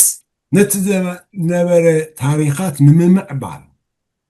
حبيرو عبم انتي ابكلتا اندبندنت ستيس زقوم هزبتات انا خنسرح زلنا بمبرق انتخيدنا كاب أبانا زلو حدارب ويكا هادندوان بلا حدا جزي ويبجا أب سودان زلو يبزحو إثيوبيا مريتكم قد زي تملو سقاب أنصار إثيوبيا تواقو إلوم ناقوين أبقال سنكننا سلازي كساب تقاود مدني إزبتصح نايز حبرة سبزي لكن إنجليز كوريسو وسيدو معلج يعني عامر تقراي تزارب زبالكو مستي the same قنقا the same مالي the same هيمانو زلو حبرة سباب سولان زلو كباب تقورن كالين قريسي سريحو بقليلو خا مسز بإرترا خيد زخيل هزبي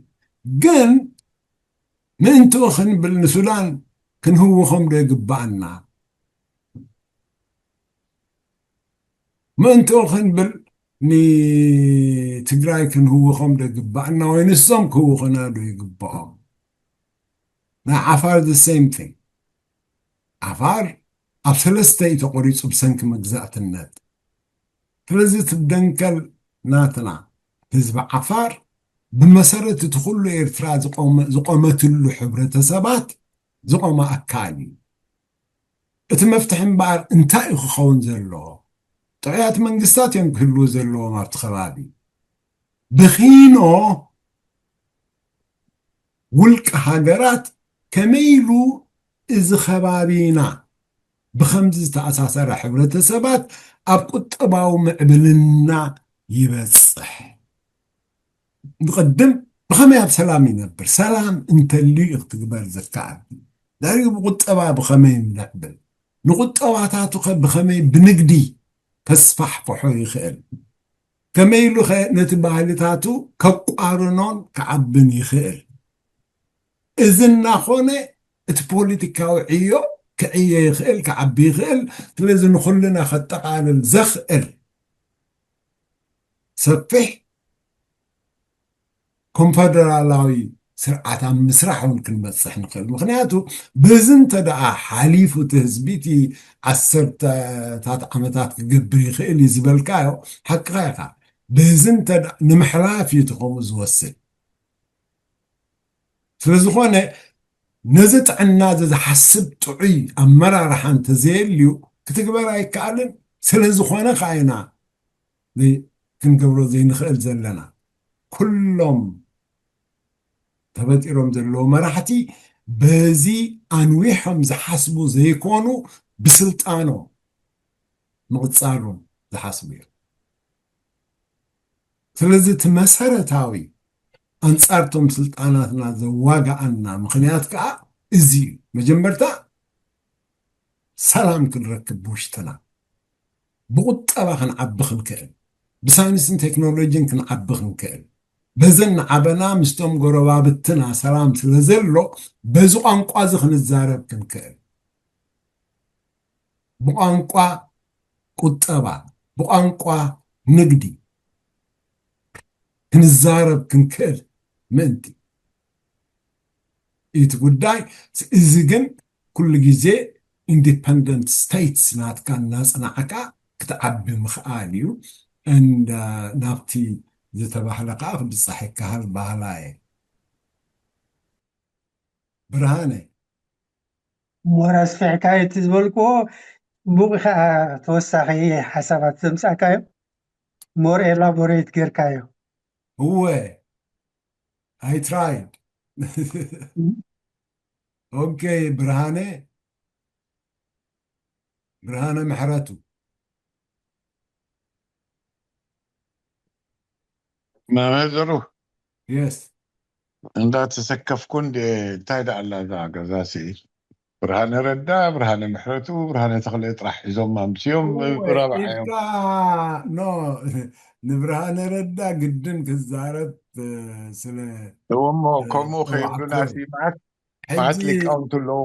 معت ሊቃውንት ኣሎ ብዝገዛ መብራህቲ ኣሎ ባሻይ ኣሎ ስምዓኒ ሓርነት ኣሎ ማዓሽ ኣሎ ሰይድ ኣሎ من يفتحي خاطر شبونا أنت سمعن ندو نسخايد كحف سلزبلكا إيه بكا بحصر زبالة تنكتب لن تدل عربو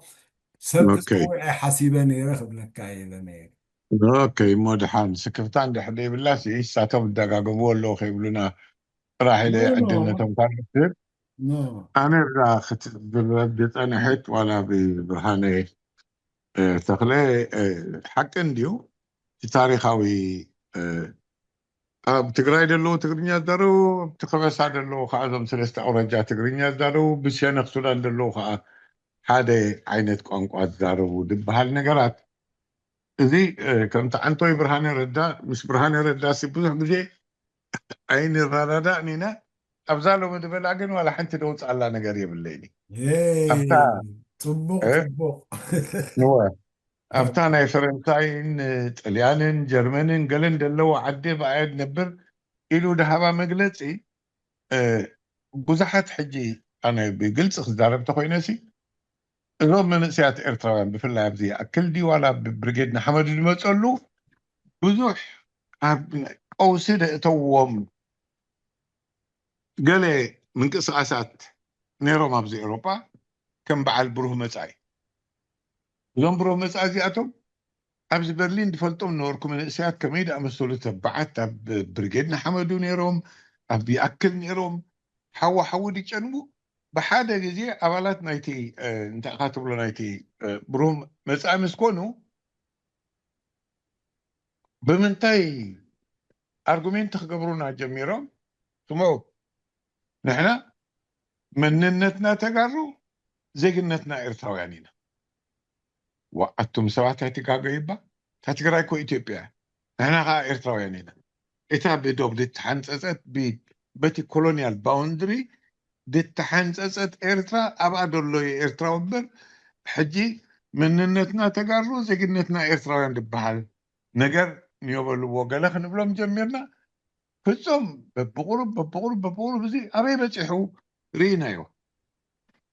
وسيتو خا حجي بس من بعل من للتأساس رئيدي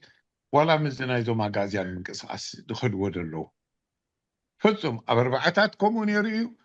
إذا كله كيدو خيدو قن ولا حنت غنزات أفدى فريو نقر يبلون إتي في اللياتاب حبرة سب إتراغن أم منغو بفلاي منغو تسلامان كستايانين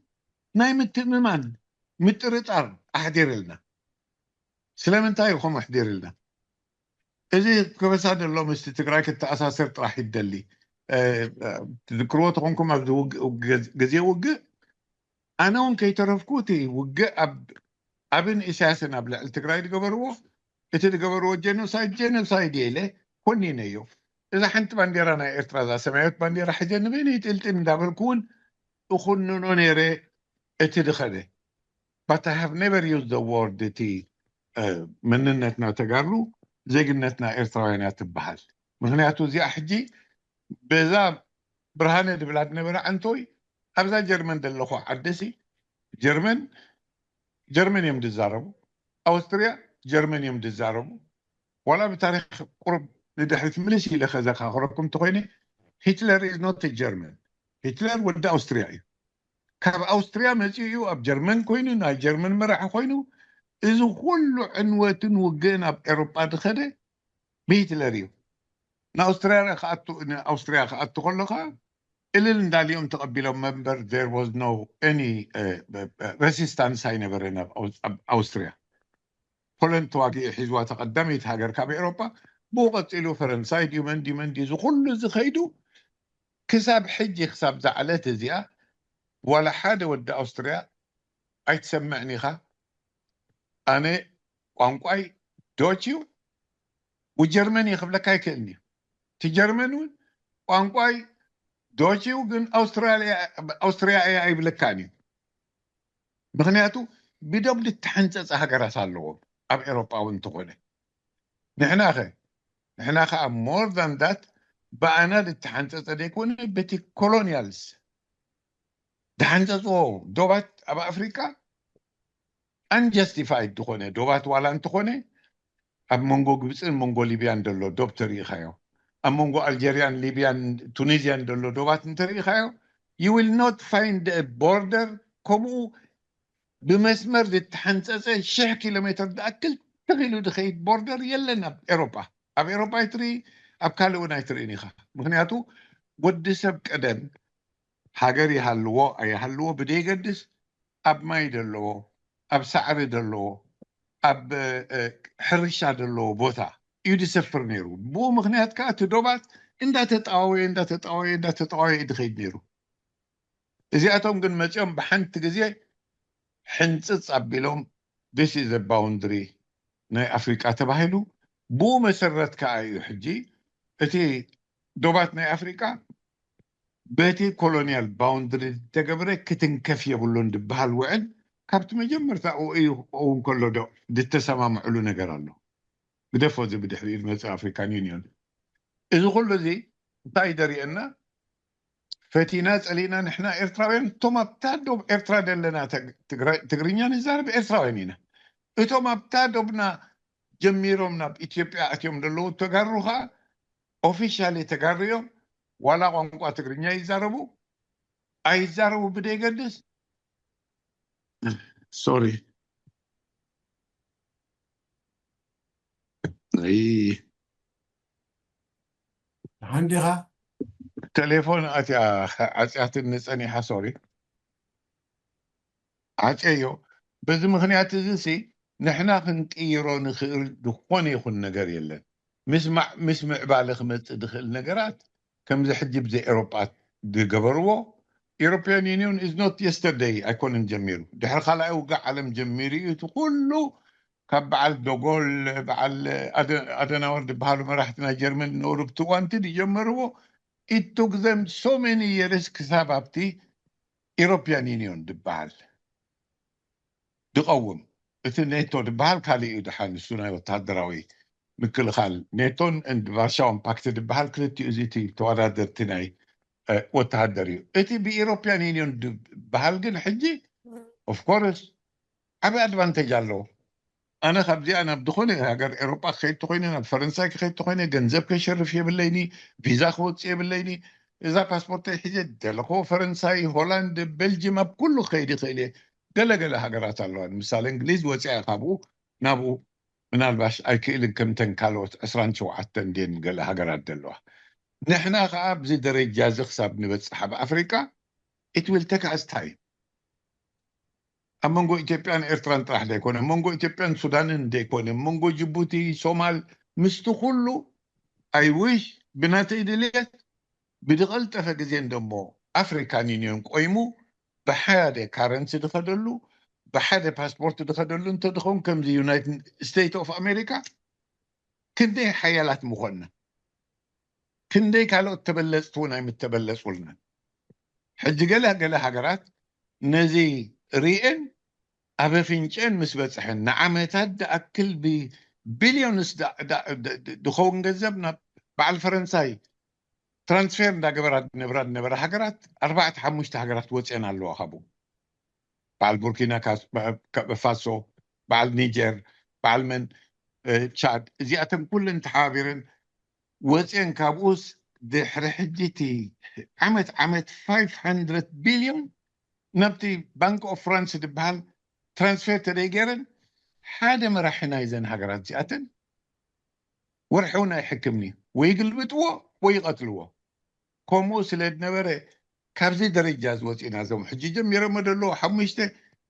اي ويش ناب كلهم توم هاجرات ما راحتنا افريقيا خبت صح it will take time قليلا يكون نحنا قلت حجي كن الزعرب له دقبعنا كنفتحوا دقبعنا دقزا خنت تصريكات راح اقربيت كادلو شجر اقربيت كادلو انكفاتون حبيرك فتحوا تغيل نحنا خا عبيص اقم دلنا بتا وش تغزانا حنت نقبر دي مخالنا امينو وجيو دا ايلن حجي سلدين لو اسو سلدين لو لسه انتاي تقبروا اجندا غيركم نبزاتكم دبلوسي مسؤوت الله عندي خزانه ربي اللي راني قن سلدين لو سودحان نعو حلفو ايه انو يحلكم تديك وين تزربا حجون تقوني تقول له خنزارب له دم سنه تقول له عاود كمت دخل انت قينو there is only one حنت مخنيات راح تعود كتب صحكات غيل بريت هيكوني حيلي بريت هيكوني تانكي يكوني نفرتي يكوني انتاي دا ايتا بتادوب ايرترات بهال حبيرات نبرد الله حزبي ازي اخر انتاب بقزي ثورة اسلامي يقولوا كستاني يقولوا على ودع ورجع كل زايدي سرايك بتحدي يقولوا حاده بحاده كوينو تقاليسو نزخلت يدن بيلنا اب علمون نخلت يدن بتقاليسو دودقه ناس ندرخ بهاجرين فلتني بجكا ايرترا فيتنام تقاليسو انصار فرنسا جميرو امريكا مصياتهم كندي عمت تقاليسو مس امريكا اموداتا حقوم سيروم هديمهم يموتهم امريكا تسعيرهم كاب فيتنام تقال الله اذا كله زي كنري خلينا نحنا دريز اوني حنتي سوليوشن طرح دلاتنا نحنا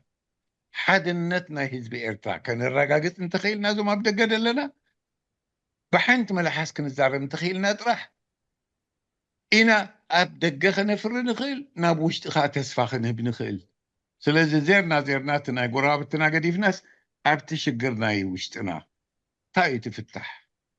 أو أنت تكورنا محاشن بر إثيوبيا فحفحت بل تقصل كم دنبرتو is not our problem كسأل ونا خيليو السوت راح يكون زبو عن طيب كأتخلق كون غيركمي نحنا إدنا دي تنالو قاب جرمن نبرا لخو أنا أمريكان إسرائيل جمروا ومس إيران وقع خفلا لخو أنا هجي بقول له ده عينت سلازي كسأل ونا خيلي تقول له انت عيدات خنقبرو نخيل نحنا أوشت إتا قدايناتنا خمي غيرنا حدنتنا دلدلنا نحنا نزي سرعة زي حق حقنا ناس أدخلنا إيرترا كل إيرترا بمعرض نبرلا بحقة بالراحة إيرترا نقوم إذا ما بدأ دلنا ونزوم ناس إنت ونينا دلنا أو حنت جزا خوينا ونكن ذاتك علنا تايتي دفلال يدنا علينا حدا علامنا حدا دليتنا حدا ندحر خوينو كالي ترفسي ولا أب حدا أين أين أب حدا من كس خاص أين مسا أبتدي قبر له أخيباتنا هو أرتخوينو كلنا بخون كيد أبزي كفوت معدي تخوينو كلهم تما بهوارد اللو بقلد اللو أب حدا خنمس إذن رؤسو تمتئمان كفت الدخل مقرراب كفت الدخل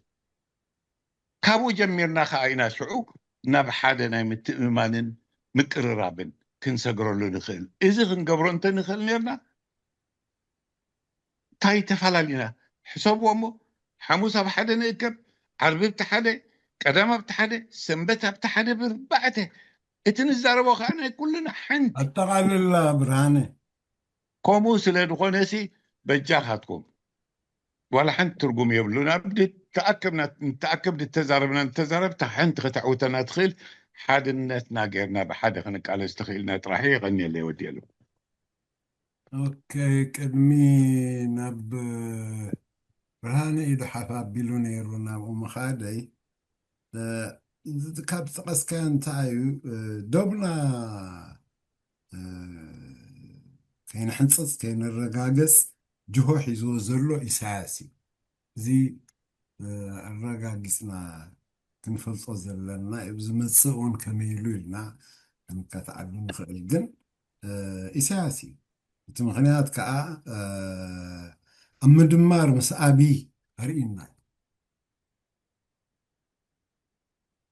مخنياتن دحر إثيوبيا علامة اليوكا سلمتاي بزعبا دوم محنصاص تقدس تي ፀረ ትግራይ ክኣቱ ዘልዓሎ ምኽንያት ምስኣቢ ኮይኑ ወያኔ ናብ ኢትዮጵያ ምሕላፍ ስለ ዝኸለዎ እዩ ወያኔ ናብ ኢትዮጵያ ምሕላፍ ስለ ዝኸለዎ እዩ ነፃ ሃገር ኢኹም ሃገርካ ምራሕ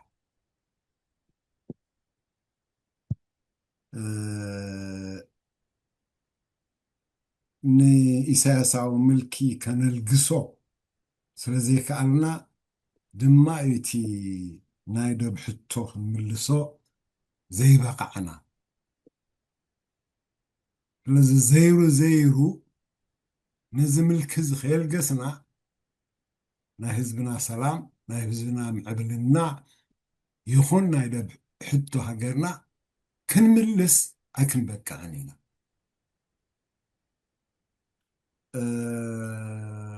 ንስኻ ኣይቲ ደጋጊምና መገዱ ጠፊእና ኣሎ ዘብለና ዘሎ ምክንያት ብርሃነ ኢድካ ሓፍ ኣቢልካ ነርካ ብርሃነ ረዳ